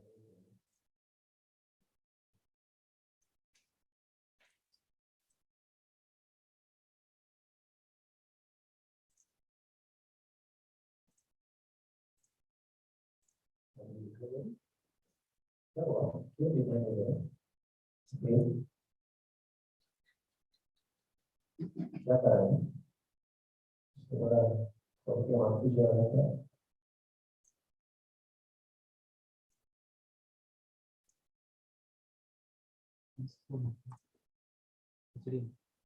नहीं,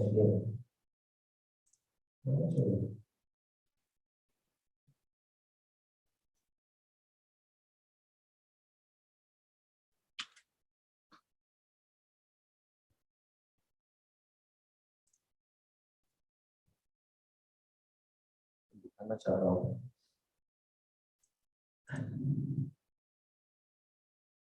नहीं नहीं,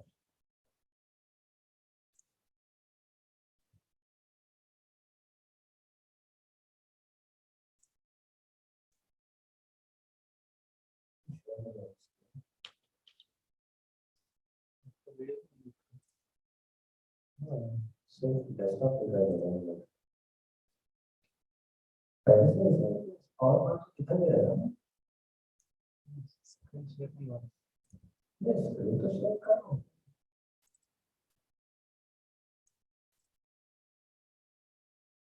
देखिए,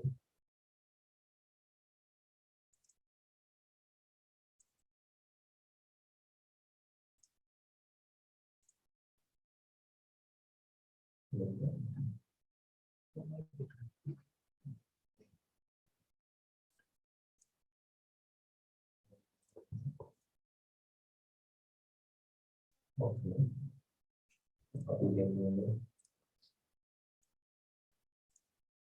अभी दिखाई दे रहा है। क्या कारण है, दिखता नहीं था। अभी ये नहीं दिखा देता है। इसको बंद करना पड़ेगा। सिर्फ पावर पॉइंट दिखाई देता है, अभी किताब दिखाई नहीं दे रहा है। ठीक है, कुछ नहीं कर सकते। ठीक है, तो जैसे प्रभु जी ने वर्णन किया, आप थोड़ा मार्क कीजिए आपकी किताब में। जब हम देखते हैं कि कोई व्यक्ति सचमुच ही कृष्ण भावनामृत में रुचि रखता है और दीक्षित होना चाहता है, तो उसे हम भगवान के पवित्र नाम का कीर्तन करने के लिए शिष्य के रूप में ग्रहण करते हैं। मतलब कोई भी आता है, हम भेदभाव नहीं करते हैं लोगों में।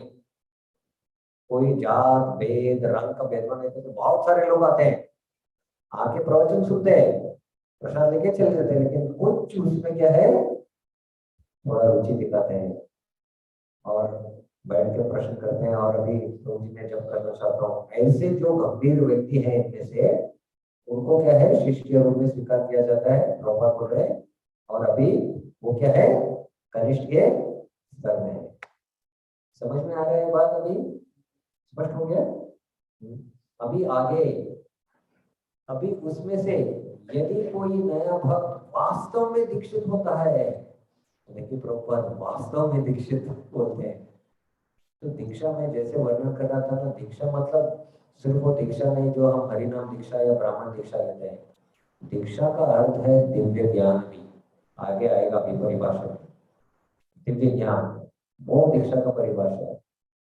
तो वास्तव में दीक्षित होता है और अपने गुरु के आदेशों का भक्तिमय सेवा में लगा होता है। देखिए प्रभुपाद, प्रभुपाद अपने गुरु महाराज भक्ति सिद्धांत सरस्वती ठाकुर को कब मिले, कौन सा साल में मिले? हाँ, क्या? अरे यार, कोई लीला में पढ़ते क्या नहीं? 1922 में। कौन सा साल? 1922 में। और 11 साल के बाद, मतलब 1933 में, श्रील भक्ति सिद्धांत सरस्वती ठाकुर ने प्रभुपाद को पहला हरिनाम दीक्षा और दूसरा ब्राह्मण दीक्षा, दोनों दे दिया एक साथ। 33 तक पहले प्रभुपाद दीक्षा अपने गुरु से नहीं लिया था, लेकिन हृदय पूर्वक उन्होंने स्वीकार कर लिया था। उनके शिक्षाओं को स्वीकार करके वो श्रवण कर रहे थे गुरु महाराज का।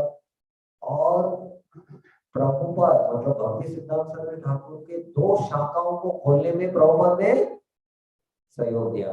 बॉम्बे के शाखा को उन्होंने खोला, एक दृष्टिकोण से देखा तो प्रभुपाद कभी व्यवसाय करते थे, तो उन्होंने मंदिर में मंदिर बनाने के लिए पैसा एकत्र किया। इलाहाबाद में थे, बिजनेस कर रहे थे, तभी इलाहाबाद में भी क्या है भक्ति सिद्धांत सरस्वती ठाकुर के सन्यासी शिष्य आते थे, प्रभुपाद उनको उधर ही रुकाते थे और इलाहाबाद में केंद्र चालू किया।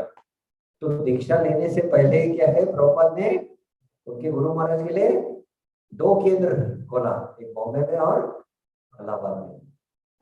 तो ये क्या है दिव्य ज्ञान, तो वास्तव में दीक्षित होता है और अपने गुरु के आदेशों का भक्तिमय सेवा में लगा होता है। तो भक्तिमय सेवा में लगे हैं वो, तो उसे तुरंत ही प्रामाणिक वैष्णव के रूप में स्वीकार करके नमस्कार करना चाहिए। तो सब भक्ति सिद्धांत सरस्वती ठाकुर के सब जो शिष्य थे, जो सन्यासी थे, वो प्रभुपाद को बहुत आदर देते थे, क्योंकि प्रभुपाद हालांकि गृहस्थ थे, उनसे भी ज्यादा कार्य कर रहे थे, सेवा कर रहे थे। 2 मंदिरों का उन्होंने सहयोग दिया निर्माण करने में उनके गुरु महाराज ने। उनका दीक्षा भी नहीं हुआ था, पहला और दूसरा, तब तक सोच सकते हैं आप। और ये क्या है परिभाषा, ये मध्यम स्तर का है, तो आप नोट कर सकते हैं मध्यम वैष्णव यदि और नमस्कार करना चाहिए, आप नोट कर लीजिए। तो बंगाली है क्या किताब, तो बंगाली खोल के उसको नोट कर लीजिए। तो हो गया ना स्पष्ट ये। अभी अगला जो शब्द था, ऐसे अनेक वैष्णवों में से कोई एक ऐसा होगा जो भगवान की सेवा में गंभीरता से संलग्न हो रहकर समस्त विधि विधानों का पालन करता है, जप माला का नियम संख्या में जप करता है तथा सदैव कृष्ण भावनामृत आंदोलन का विस्तार करने के विषय में विचार करता है। ये कौन है, इसका किसका परिभाषा है? उत्तम। स्पष्ट हो गया अभी आपको सब ये? तो लिख लीजिए आप, ये उत्तम अधिकारी का परिभाषा। तो तीनों भी भक्त दीक्षित है इस परिभाषा में, उधर पिछले परिषद में, लेकिन अलग अलग उनके स्तर है, आपने देखा, ठीक है ना, अलग अलग स्तर है उनके। अभी दीक्षा का परिभाषा प्रॉपर देते हैं 6ठा परिच्छेद में। 6ठा परिच्छेद हमें भी पढ़ेंगे। जिस प्रक्रिया से भक्त कृष्ण के प्रति अनुरक्त होता है उसे वर्णन चैतन्य चरितामृत में हुआ है। जिस प्रक्रिया से भक्त कृष्ण के प्रति अनुरक्त होता है उसका वर्णन चैतन्य चरितामृत में हुआ है। दीक्षा काले भक्त करे आत्मसमर्पण, सही काले कृष्ण तारे करे आत्मसमान। तो अभी ये श्लोक थोड़ा समझने का प्रयास कीजिए। क्या है? दीक्षा काले भक्त करे क्या? आत्मसमर्पण। आत्मसमर्पण। तो थोड़ा इसके बारे में सोचिए आप, क्या हमने पूरी तरह से आत्मसमर्पण किया है? और सही काले, उस समय, कौन सा काल में? सही काले मतलब क्या? सही काले नहीं, ये गलत धारणा है। पूरी तरह से आत्मसमर्पण हम चाहे करेंगे सही काले, उस समय कृष्ण करे तारा आत्मसमर्पण। तो हम अभी जब दीक्षा लेते हैं, पहली हो या दूसरी, तब हम समर्पण करते हैं। समर्पण का प्रक्रिया आरंभ हो गया है। समर्पण का प्रक्रिया क्या हुआ है? आरंभ हो गया है। आरंभ हो गया, इनिशिएशन मतलब आरंभ हो गया है।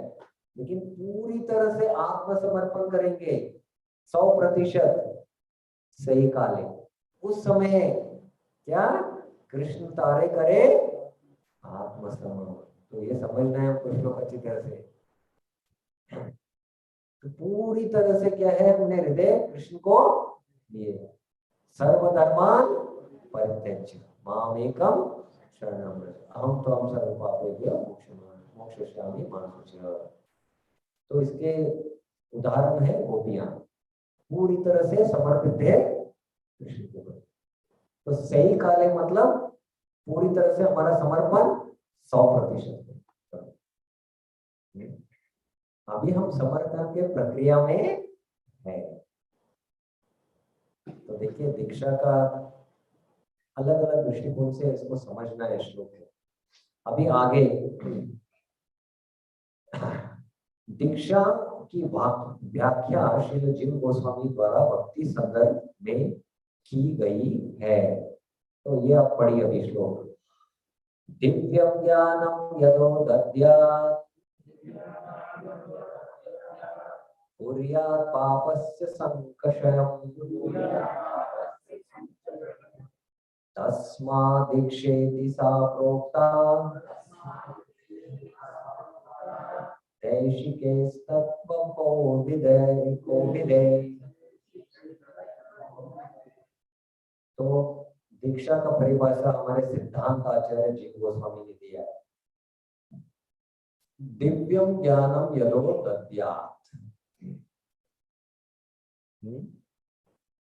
दीक्षा मतलब क्या, दिव्य ज्ञान। तो प्रभुपाद जब भक्ति सिद्धांत सरस्वती ठाकुर को मिले पहली बार, तो श्री भक्ति सिद्धांत सरस्वती ठाकुर का प्रवचन सुनकर उनको हृदय में दिव्य ज्ञान मिल गया और वो आंदोलन से जुड़ गए। तो वो भी एक तरह का दीक्षा है। तो अभी भी हम क्या है, प्रभुपाद की किताब पढ़कर दिव्य ज्ञान अर्जन कर रहे हैं ना। तो जैसे दिव्य ज्ञान का अर्जन होता है उससे अज्ञान नाश हो जाता है। तो कुर्यात् पापस्य संक्षयम्, संक्षयम् तस्मात् दीक्षेति सा प्रोक्ता। ऐसे प्रक्रिया को दीक्षा कहते हैं। कौन, जो तत्व को विद है, जो तत्व को अच्छी तरह से जानते हैं। दीक्षा के द्वारा मनुष्य में क्रमशः भौतिक भोग के प्रति अरुचि और आध्यात्मिक जीवन के प्रति रुचि उत्पन्न होती है। तो देखिए इधर कहाँ ऐसा नहीं बताया कि जब आप गुरु महाराज से हरि नाम का पहला मंत्र लेते हैं वो दीक्षा है, या मंत्र लेते हैं जो अर्च विग्रह के सेवक। दिव्य ज्ञान, दिव्य ज्ञानम यतो दद्यात्, ये परिभाषा है। और आपने भगवद गीता का श्लोक सुना है, तद्विद्धि प्रणिपातेन परिप्रश्नेन सेवया उपदीक्षन्ति ते ज्ञानम। उधर शब्द आया है क्या है, उपदीक्षा, वो दीक्षा देता है। तो ज्ञान देना भी एक क्या है, दीक्षा का। दीक्षा मतलब दिव्य ज्ञान। तो जैसे जैसे ये जो पहला दीक्षा और दूसरा दीक्षा हमको दिया जाता है, कल मैं वर्णन कर रहा था, किसके लिए, अर्च विग्रह का सेवा करने के लिए। विशेषतः दूसरा दीक्षा अर्च विग्रह का सेवा कर कर हम क्या है, मन और शरीर को शुद्ध करें, ताकि हम हरिनाम सही एकाग्र मन से लेकर, मुख्य हमारा जो मूल जो है ना, आध्यात्मिक मार्ग में प्रगति करना, हमारा मूल जो है क्या है, जप है, जप है। तो प्रभुपाद इसलिए पिछले परिच्छेद में देखिए, जिसको ज्यादा क्या है गंभीरता से भक्ति में लगा है, जो गुरु के आदेशों का पालन कर रहा है, जो नियमित रूप से जपमाला कर रहा है, इसको इसका परिभाषा बोल रहे हैं प्रभुपाद। तो ये हमको अच्छी तरह से समझना है, ठीक है। तो आगे का परिच्छेद है, अभी कौन सा नंबर है, छठा नहीं 7वां। सातवां, अभी भी विषय प्रॉपर उसी के बारे में चर्चा कर रहे हैं जैसे हमने वर्णन किया था। जो 3 तरह के वैष्णव और उनको कैसे सम्मान करना चाहिए उसके बारे में वर्णन चल रहा है। तो आगे का परिचय हमने इसके अनेक व्यावहारिक उदाहरण विशेषतया यूरोप तथा अमेरिका में देखे हैं। ये दीक्षा का परिभाषा होने के बाद में ऐसे अनेक छात्र हैं जो धनी तथा सम्मानित परिवारों से हमारे पास आते हैं। उनमें बहुत जल्दी ही भौतिक भोग के प्रति रुचि का अभाव हो जाता है और आध्यात्मिक जीवन में प्रवेश करने के लिए वे अत्यंत उत्साही हो जाते हैं। प्रभुपाद जी उदाहरण दे रहे हैं क्योंकि परिभाषा हमने पढ़ा, दीक्षा मतलब भौतिक जीवन में रुचि कम दिखाना और आध्यात्मिक जीवन में रुचि ज्यादा दिखाना। तो प्रभुपाद अभी उदाहरण दे रहे हैं कि यूरोप में हमने देखा है कि बड़े बड़े परिवार से आते हैं और बहुत जल्दी क्या है आध्यात्मिक जीवन में रुचि दिखाते हैं, उसका वर्णन कर रहे हैं। यद्यपि वे अत्यंत धनी परिवारों से आते हैं तो भी उनमें से अनेक ऐसी जीवन दशाओं का स्वीकार करते हैं जो बहुत सुखदायी नहीं होती। निस्संदेह वे कृष्ण के लिए कोई भी जीवन दशा स्वीकार करने के लिए तैयार रहते हैं यदि वे मंदिर में रह सके तथा वैष्णवों की संगति कर सके। जब कोई भौतिक भोग के प्रति इस प्रकार उदासीन हो जाता है तब वह गुरु द्वारा दीक्षा पाने के लिए योग्य बन जाता है। तो ऐसे भौतिक चीज के प्रति रुचि कम है और आध्यात्मिक जीवन में रुचि ज्यादा रखता है तो ऐसे व्यक्ति को दीक्षा के लिए वो योग्य हो जाता है। अभी दीक्षा जब प्रभुपाद बोल रहे हैं तो किस बारे में प्रभुपाद चर्चा कर रहे हैं, किस दीक्षा के बारे में चर्चा कर रहे हैं? हरिनाम दीक्षा के, हरिनाम की दीक्षा के बारे में। पहले तो उसका दिव्य ज्ञान हो गया है इसलिए आध्यात्मिक में वो अभी रुचि दिखा रहे हैं। तो ऐसा नहीं सोचना चाहिए कि जो भक्त हरिनाम दीक्षित है वही प्रगतिशील है। जिन्होंने क्या है भक्ति के जीवन को अपनाया है, नियमित रूप से जप कर रहे हैं, उनका भी शुद्धिकरण हो रहा है, उनको भी अभी आकर्षण नहीं है भौतिक चीज के प्रति। मतलब ये नाम करने से हृदय का शुद्धिकरण हो रहा है।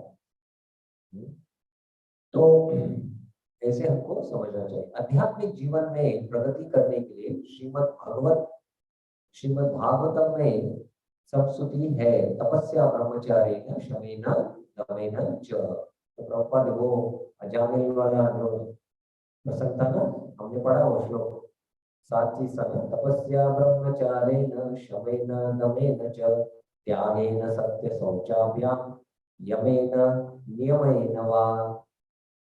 ये 7 प्रक्रिया है ज्ञान में स्थित होने के लिए। इसके अलावा रूप गोस्वामी क्या कर रहे हैं, सीधा हमको गुरु का शरण में कृष्ण का सेवा करना चाहिए और 4 नियमों और विधियों का पालन करना चाहिए। मतलब 16 माला करना चाहिए और 4 विषय को पालन करना चाहिए। ये सरल मार्ग बताते हैं। तो इधर देखिए प्रभुपाद उल्लेख कर रहे कि तपस्या और ब्रह्मचर्य का भी पालन हमको करना है चाहिए। जब कोई व्यक्ति दीक्षा ग्रहण करने के लिए गंभीर होता है तो उसे तपस्या ब्रह्मचर्य एवं मन तथा शरीर पर संयम रखने के लिए तैयार रहना चाहिए। यदि वह इस तरह तैयार है और आध्यात्मिक ज्ञान मतलब दिव्य ज्ञान प्राप्त करने के लिए इच्छुक है तो वह दीक्षा के लिए उपयुक्त होता है। दिव्यम ज्ञानम का शास्त्रीय दृष्टि से तद विज्ञानम या परमेश्वर का ज्ञान कहा जाता है। तद विज्ञान तद विधि प्रणिपातेन उदर है तद विज्ञान। तद विज्ञानार्थम स गुरु एवं अवगच्छे। जब कोई परम सत्य के दिव्य विषय में रुचि दिखाता है तो उसे दीक्षा दी जानी चाहिए। ऐसे व्यक्ति को दीक्षा ग्रहण करने के लिए गुरु के पास पहुंचना चाहिए। श्रीमद् भागवतम में यह भी संस्तुति की गई है, तस्मात् गुरु प्रपत्ते जिज्ञासु श्रेय उत्तमम। जब कोई सचमुच ही परम सत्य के दिव्य ज्ञान में रुचि रखे तो उसे आध्यात्मिक गुरु के पास जाना चाहिए। तो प्रभुपाद इस परिच्छेद में दिव्य ज्ञान का परिभाषा देने के बाद कैसे एक व्यक्ति में कैसे ऐसे प्रगति धीरे धीरे से वो करता है। पहले तो भौतिक चीज के प्रति रुचि नहीं है, आध्यात्मिक जीवन में ज्यादा रुचि दिख रहे, दिव्य ज्ञान है उसके पास, एक तरह से दीक्षा हो गया उसका धीरे धीरे, लेकिन भक्तों के संग में क्या है, सब विधि नियमों का पालन कर रहे हैं, गंभीरता से तपस्या ब्रह्मचार्य में कर रहे हैं। तो ऐसे कर करके और भी अभी क्या है, गंभीर हो गया है। तो ऐसे व्यक्ति को क्या है, दीक्षा लेना चाहिए। तो ऐसे क्रमशः कैसे होता है प्रभुपाद ये वर्णन कर रहे हैं। मनुष्य को चाहिए कि यदि वह गुरु के आदेशों का पालन न कर सके तो वह गुरु स्वीकार न करे। लेकिन प्रभुपाद बहुत गंभीर बात बता रहे हैं, इसको आप मान लीजिए कृपया।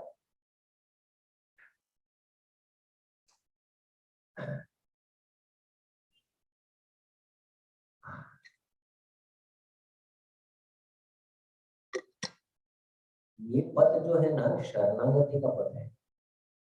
तो शरणागति भावना जब तक हमारा आता नहीं गुरु के प्रति कि मैं शरण होने के लिए तैयार। शरण मतलब क्या, जो भी गुरु आदेश देंगे उसका पालन करने के लिए आपको तैयार होना चाहिए। अगर आप तैयार नहीं, मतलब आपका अभी तक हृदय में शरणागति नहीं है, तो तब तक क्या करना चाहिए, आपको शिक्षा नहीं लेना चाहिए।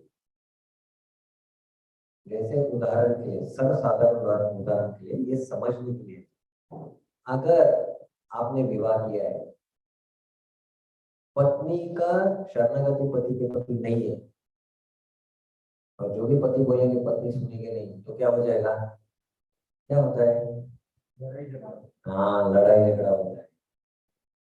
क्या कारण है, शरणागति। ये शरणागति दोनों तरफ से होना चाहिए दृष्टिकोण से, ऐसा नहीं कि सिर्फ पत्नी के लिए होती। पति भी अपना धर्म, पत्नी भी अपना धर्म करना चाहिए पति की ओर, और पति को भी उनका कर्तव्य है पति के प्रति, ऐसा दोनों तरफ से रहता है। तो वैसे ही अगर शिष्य क्या है, गुरु के आदेशों का पालन करना अभी तक क्या है, तैयार नहीं है, तो प्रभुपाद क्या स्पष्ट बोल रहे हैं, उसको अभी स्वीकार, क्योंकि शरणागति नहीं है, शरणागति नहीं है। तो अगर वो स्वीकार करता है और आदेशों का पालन नहीं करता है, तो क्या हो जाएगा, क्या कौन सा अपराध हो जाएगा, तीसरा अपराध, गुरु अवज्ञा। तो देखिए ये प्रभुपाद अपने उपदेशामृत किताब में सब बहुत सारे चीज को स्पष्ट किया है। तो आप तैयार है क्या नहीं देखने चाहिए, ये हर एक के अंदर के हृदय में जाके देखना चाहिए, तैयार है क्या, हम तैयार है क्या। जब आप तैयार हो जाएंगे तो भगवान ने, कृष्ण क्या है, ब्रह्मांडे ब्रह्मिते को भाग्यवान जीव गुरु कृष्ण प्रसाद पाए, गुरु और कृष्ण कभी कृपा करेंगे। तो हम तैयार है तो हमको स्पष्ट कह लेना चाहिए कि हम तैयार नहीं है, तो हम स्पष्ट बोल रहे हैं, नहीं उसे आध्यात्मिक जीवन का दिखावा करने के लिए गुरु बनाना चाहिए कि मैं भी दीक्षित हूँ करके ऐसे बोलने के लिए दीक्षा नहीं लेना चाहिए। उसे प्रामाणिक गुरु से सीखने के लिए जिज्ञासु अर्थात अत्यंत उत्सुक रहना चाहिए। वह जो प्रश्न पूछे उसे दिव्य ज्ञान के संबंधित होना चाहिए। जिज्ञासु श्रेय उत्तमम, ये बहुत ही क्या है, आसान नहीं है। सब भक्त लोग आपके वरिष्ठ को छोड़े, गुरुओं को छोड़िए, वरिष्ठ भक्तों को एक ही प्रश्न करते हैं, कि मेरा भौतिक जीवन में ये कष्ट है, वो कष्ट है, ये हो रहा है, वो हो रहा है। आत्म जिज्ञासा के बारे में बहुत कम करते हैं। लेकिन ऐसे अगर आपको आत्म जिज्ञासा नहीं है ना, तो गुरु के पास जाना भी पीछे बोलते हैं, उनके भौतिक चीजों को लेके। लेकिन 90% हर समय क्या है, हम क्या है, किसके लिए जाते हैं, भौतिक चीज के लिए जाते हैं। क्योंकि हमारा पद अवस्था है, क्या करना चाहिए। जब तक हमारा भौतिक चीज ठीक नहीं होते तब तक हम आध्यात्मिक मार्ग में अग्रसर भी नहीं होते। तो जिज्ञासु श्रेय उत्तम, मैं कैसे भक्ति में गंभीर बन जाऊं, कैसे मैं भगवत तत्व को समझूं, कैसे मैं और हरिनाम करने में ध्यान पूर्वक करूं, ऐसे हमारे जिज्ञासा होनी चाहिए। इसके लिए गुरु के पास जाना चाहिए। उत्तम शब्द भौतिक ज्ञान से जो ऊपर हो उसका भौतक है। तम का अर्थ है इस भौतिक जगत का अंधकार, तथा उत का अर्थ है दिव्य। सामान्यतया लोग संसारी विषय के प्रति जिज्ञासु प्रकट करने में अधिक रुचि लेते हैं। देखो मैंने जो बोला है प्रॉपर शब्द है तो कृपया मुझे कुछ डांटिए मत, मैंने क्यों ऐसा बोला करके, लेकिन प्रॉपर लिख रहे थे। देखो मेरे को पता नहीं था कि ऐसा लिखा है। सामान्यतः ऐसा ही लोग, किंतु जब किसी की यह रुचि जाती रहती है और वह केवल दिव्य विषयों में रुचि लेने लगता है, तो वह दीक्षा दिए जाने के लिए पूर्णतया योग्य है। देखिए पात्रता दीक्षा लेने के लिए क्या काफी गंभीर पात्रता है। जब कोई ब्राह्मण गुरु द्वारा सचमुच दीक्षित होता है और भगवान की सेवा में गंभीरता से लग जाता है, तो उसे मध्यम अधिकारी स्वीकार कर लेना चाहिए। तो मध्यम अधिकारी की क्या है लक्षण, बोलिए आप, बोलिए अभी मध्यम अधिकारी के लक्षण। नहीं, हाथ करके को बोलना है। अभी अंतिम परिच्छेद में हमने पढ़ा मध्यम अधिकारी के लक्षण क्या है। मध्यम अधिकारी के लक्षण बताइए आप।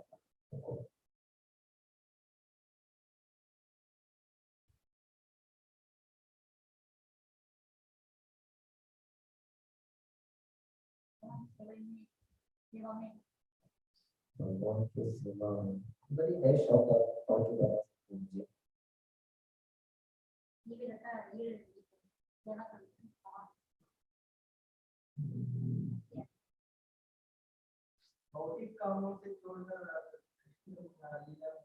आपके पास किताब है क्या? किताब है ना, किताब में लिखा है, किताब में लिख के मेरे को बताइए, पढ़ के बताइए। नहीं नहीं नहीं, किताब किताब से बताइए। हाँ कौन बोलना चाहते हैं, थोड़ा हाथ उठाइए। आपको अभी तक नियम पता रहना चाहिए था क्लास का। हर रोज में वही वही बोलूंगा नहीं, थोड़ा आपको भी शिष्टाचार सीखना है। कौन बताएंगे?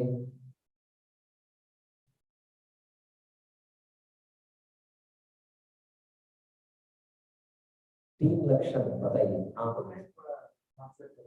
हाँ तेलुगु में पढ़ रहा हूँ। हाँ हाँ ठीक है। प्रामाणिक गुरुदेव से दीक्षित हो, श्रद्धा पूर्वक भगवत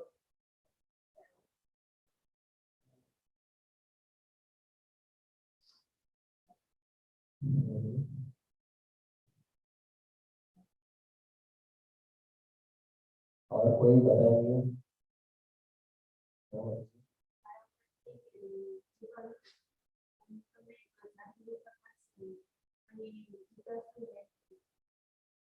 किताब में देख के बोले अंदर से, क्यों इतना आप कष्ट ले रहे हैं? आपने शब्दों में किताब में है अगर, अभी अभी मैंने पढ़ा है।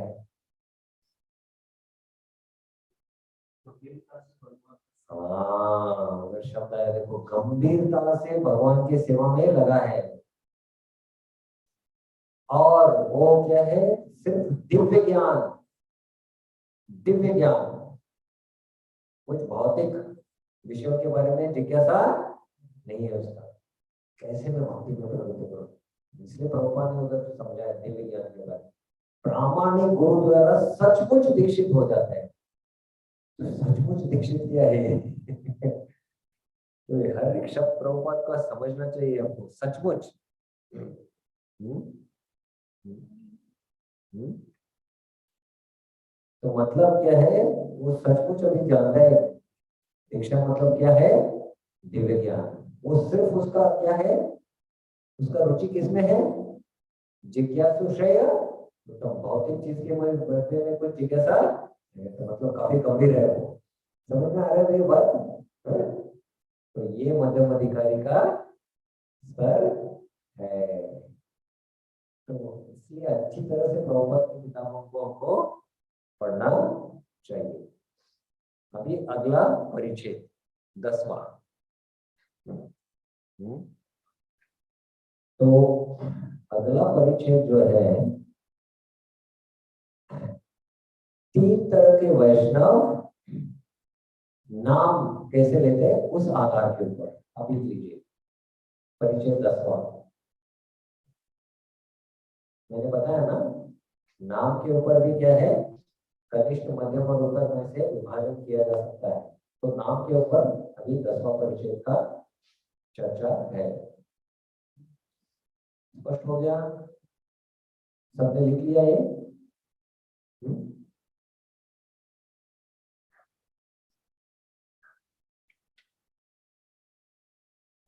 पढ़ लो भी 10वां परिच्छेद। कृष्ण के पवित्र नामों का कीर्तन इतना उत्कृष्ट है कि यदि कोई 10 नाम अपराध से सावधानी से बचते हुए हरे कृष्ण महामंत्र का जप करता है तो वह क्रमशः ज्ञान के उस बिंदु तक उन्नत हो जाता है जहां वह समझ सकता है कि भगवान के पवित्र नाम तथा स्वयं भगवान में कोई अंतर नहीं है। अभिन्नत्वम नाम नाम, ये श्लोक आपने सुना है पद्म पुराण का।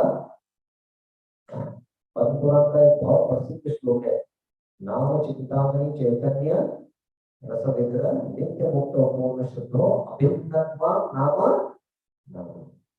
तो ये मध्यम अधिकारी का स्तर है। ये आप कृपया इसको नोट कर लीजिए। कृष्ण के पवित्र नाम, भगवान और उनके पवित्र नाम और स्वयं भगवान में कोई अंतर नहीं। तो सिर्फ एक मध्यम अधिकारी क्या है, जब वो भगवान का नाम लेता है, ये नामाभास का स्तर है। नामाभास का स्तर है। 3 तरह के स्तर है नाम में, नाम अपराध, नामाभास, शुद्ध नाम। तो जो नामाभास के स्तर पर है वो मध्यम अधिकारी है। और मध्यम अधिकारी जानता है कि नाम और नामी में कोई भेद नहीं है, इसलिए वो अपराध नहीं करता। अपराध नहीं करता, इसलिए नाम में उसको रुचि है, निरंतर नाम, इसलिए हर समय नाम में नाम जपता रहता है भगवान का। तो यह मध्यम अधिकारी का स्तर है। जो व्यक्ति इस ज्ञान को प्राप्त कर ले उसका नव दीक्षित भक्तों के द्वारा अत्यधिक सम्मान होना चाहिए। तो ऐसे व्यक्ति जो मध्यम अधिकारी स्तर में है, नव दीक्षित भक्तों को उनको बहुत सम्मान करना चाहिए। उसे यह पहली बात ही जान लेना चाहिए कि निरपराध भाव से भगवान नाम का कीर्तन किए बिना वह कृष्ण भावनामृत में प्रगति के लिए सुयोग्य पात्र नहीं बन सकता। ये आप लिख लीजिए, मार्क कर लीजिए इसको। जब तक हम निरपराध रूप से भगवान का नाम नहीं लेंगे तब तक हम प्रगति नहीं करेंगे। जब पहली बार में ये वाक्य पढ़ा ना तो थोड़ा गंभीर हो गया मैं, अरे इसलिए कितना ध्यान पूर्वक हमको जब करना चाहिए। जब तक हम अपराध से नाम लेंगे तब तक आपका प्रगति, आप आगे भक्ति में नहीं बढ़ेंगे। तो कितना अपराध करते रहते हम, देखिए ध्यान पूर्वक नहीं सुनिए जब हम जब करते रहते, जब करते रहे पास में मोबाइल होगा तो खत्म, तो सोचिए मत, कभी हम ध्यानपूर्वक समझे जा सकते हैं। मोबाइल तो माया का मूर्तिमान स्वरूप है वो। तो जब करते समय सिर्फ दो व्यक्ति होना चाहिए, कौन बोलिए वो? देखिए, जब करते समय सिर्फ दो ही व्यक्ति होना चाहिए, कौन हो? जो और भी जो सब खर्चा हुई बोलिए कौन? बोलिए मैं और कृष्ण, बस। और कृष्ण का कनेक्शन कैसे है हमारा? नाम के द्वारा। वह तो मैं और कृष्ण है, तो वहां पे और कुछ भी ध्यान इधर उधर नहीं जाना चाहिए। प्रभुपाद के वाक्य पढ़ लीजिए, ये सब क्या है? बहुत गहरे गहरे सिद्धांत जो अलग किताब दूसरे किताब में मैंने प्रभुपाद ने दिया है कि जब तक हम नामाभास के स्तर पर आते हैं तब तक हम प्रगति नहीं कर सकते। नामाभास के स्तर पर प्रगति, इसलिए देखिए 10 साल 15 साल बीत जाते हैं, प्रगति नहीं होता है, क्योंकि अभी तक क्या कर रहे हैं हम? नामाभास कर रहे हैं।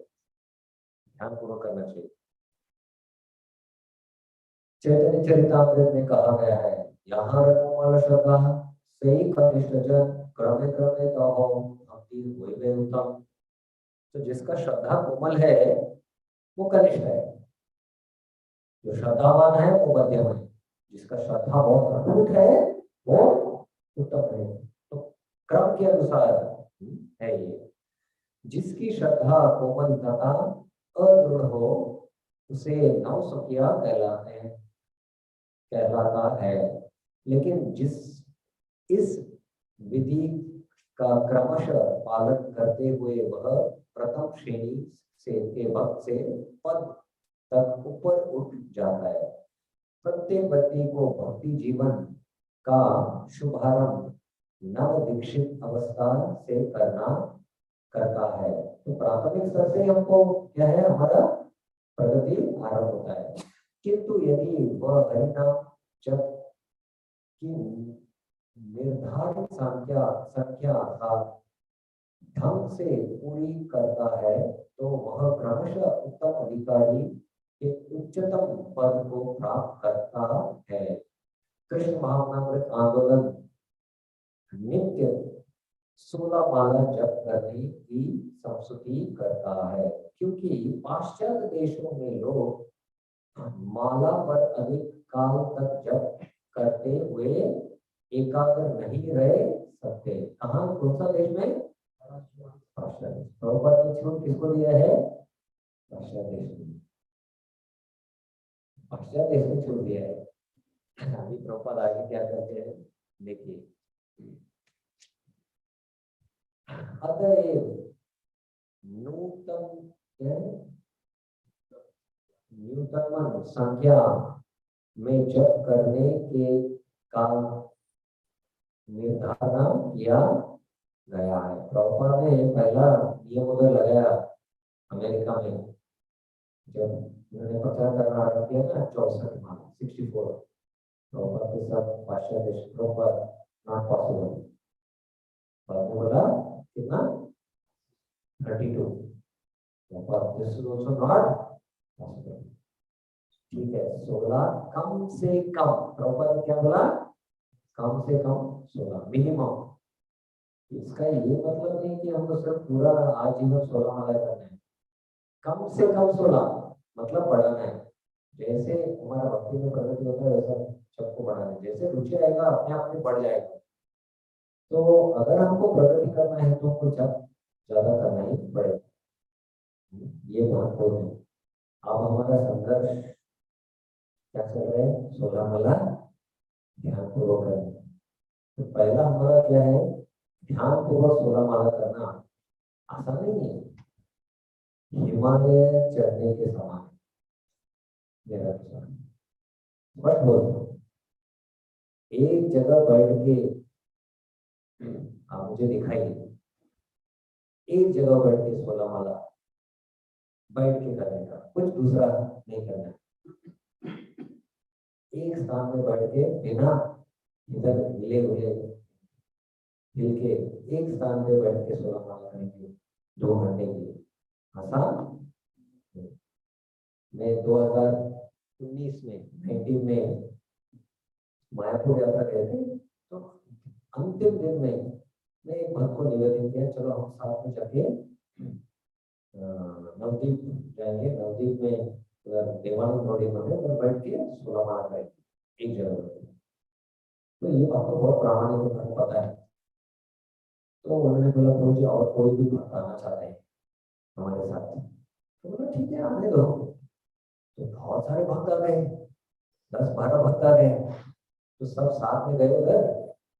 बोला अभी बोले प्रभु जी प्रवचन दो, प्रवचन के लिए हम आए हैं इधर, हम आए हैं जप के लिए, फिर भी जप के बारे में थोड़ा प्रवचन दे दिया, अभी बैठ के जप करेंगे। बोला 1 घंटा हो गया, तब तक क्या हो गया है, सबको भूख लग गया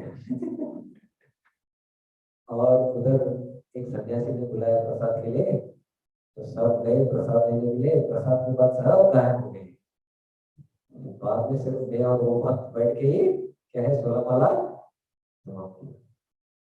तो मिनिमम हमको 16 माला तो क्या है ध्यान पूर्वक करना चाहिए। तो जब तक हम 16 माला ध्यान पूर्वक नहीं करते तब तक हम आगे प्रगति नहीं कर सकते। प्रॉपर में स्पष्ट कर दिया आपने देखा। तो ध्यान पूर्वक जब करना ये बहुत महत्वपूर्ण है। इसके लिए हम बहुत सारे भी इस्कॉन में ना जप के ऊपर सेमिनार होता है, कैसे अच्छी तरह से जप करें ताकि इसके ऊपर सेमिनार। तो प्रॉपर अभी उल्लेख करें, हालांकि उन्होंने कम से कम 16 का ये नियम रखा था पाश्चात्य देशों में, क्योंकि वो ध्यान ज्यादातर एकाग्र होते नहीं, लेकिन उनके गुरु महाराज के बारे में बताते हैं। किंतु श्री भक्ति सिद्धांत सरस्वती ठाकुर कहा कहा करते थे कि जब तक कोई कम से कम 64 माला 1 लाख नाम जप न कर ले तब तक उसे पतित माना जाना चाहिए।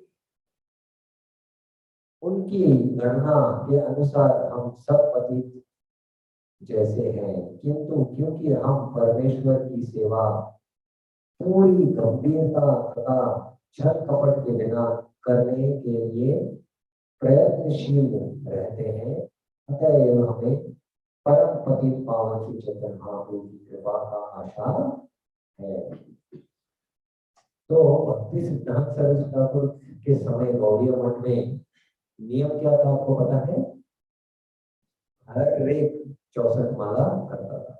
और विशेषता भक्ति सिद्धांत सरस्वती ठाकुर ने ये नियम गृहस्थ भक्तों के लिए रखा था। उनके अनुसार गृहस्थ भक्त क्या है, बाहर के लोगों के साथ ज्यादा संपर्क करते हैं, भौतिक जगत के साथ। भक्त लोग तो अंदर क्या है हरिनाम कर रहे हैं, पाठ कर रहे हैं और अर्च विग्रह का सेवा कर रहे हैं, तो उनको तो सेवा में है उनके लिए काफी, उनके पास समय भी नहीं। लेकिन गृहस्थ लोग क्या है बाहर बहिरंगा शक्ति में है, इसलिए उनको क्या है शुद्ध होने के लिए 16 माला 64 माला करनी चाहिए। तो भक्ति सिद्धांत सरस्वती ठाकुर के गृहस्थ शिष्य भी क्या है तब के समय 64 माला करते थे। और हर एक आके भक्ति सिद्धांत सरस्वती ठाकुर को कंप्लेन करता कि हमको समय नहीं मिल रहा। गृहस्थ लोग भी बोलते थे, ब्रह्मचारी लोग भी बोलते थे। भक्ति सिद्धांत सरस्वती ठाकुर क्या उत्तर देते हैं तुम्हारे में? नहीं, ये कारण नहीं है कि आपको समय नहीं मिल रहा है। 2 कारण हैं क्यों आप नहीं कर पा रहे। एक, आपको रुचि नहीं है, दूसरा आप प्रचलित करते रहते हैं। बैठ के 2 घंटा गपशप करेंगे बोले तो आराम से समय निकालेंगे, है कि नहीं? तो प्रजल भक्ति सिद्धांत ठाकुर बोलते थे प्रजल। तो जब आप 64 माला एक बार बैठ के करेंगे तब आपको पता लगेगा कि आप पतित, तब आपको पता लगेगा आप क्या है पतित है। तो बाद में हृदय से क्या है सब कुछ आप विलाप करेंगे और भगवान के पास जाएंगे और बोलेंगे मैं पतित हूँ, कृपया मुझे पर कृपा करो। तब भगवान कृपा करेंगे, तब आपको थोड़ा क्या है नाम में रुचि आएगा। तो एक बार एक सन्यासी मुझे बता रहे थे कि एक मीटिंग हो रहा था, मंदिर का एक मीटिंग है, सब जो वरिष्ठ भक्त तो इस्कॉन के हैं, वो मीटिंग में थे। तो मीटिंग में बहुत कुछ चर्चा हो रहा था इस विषय के ऊपर। तो ये सन्यासी ने प्रस्ताव किया कि हम धाम में हैं, कृपया ये मीटिंग अभी थोड़ा विराम करेंगे, 2 दिन बैठ के क्या करेंगे, हम 64 माला जप करेंगे। तो कोई ये प्रस्ताव के लिए स्वीकार नहीं किया।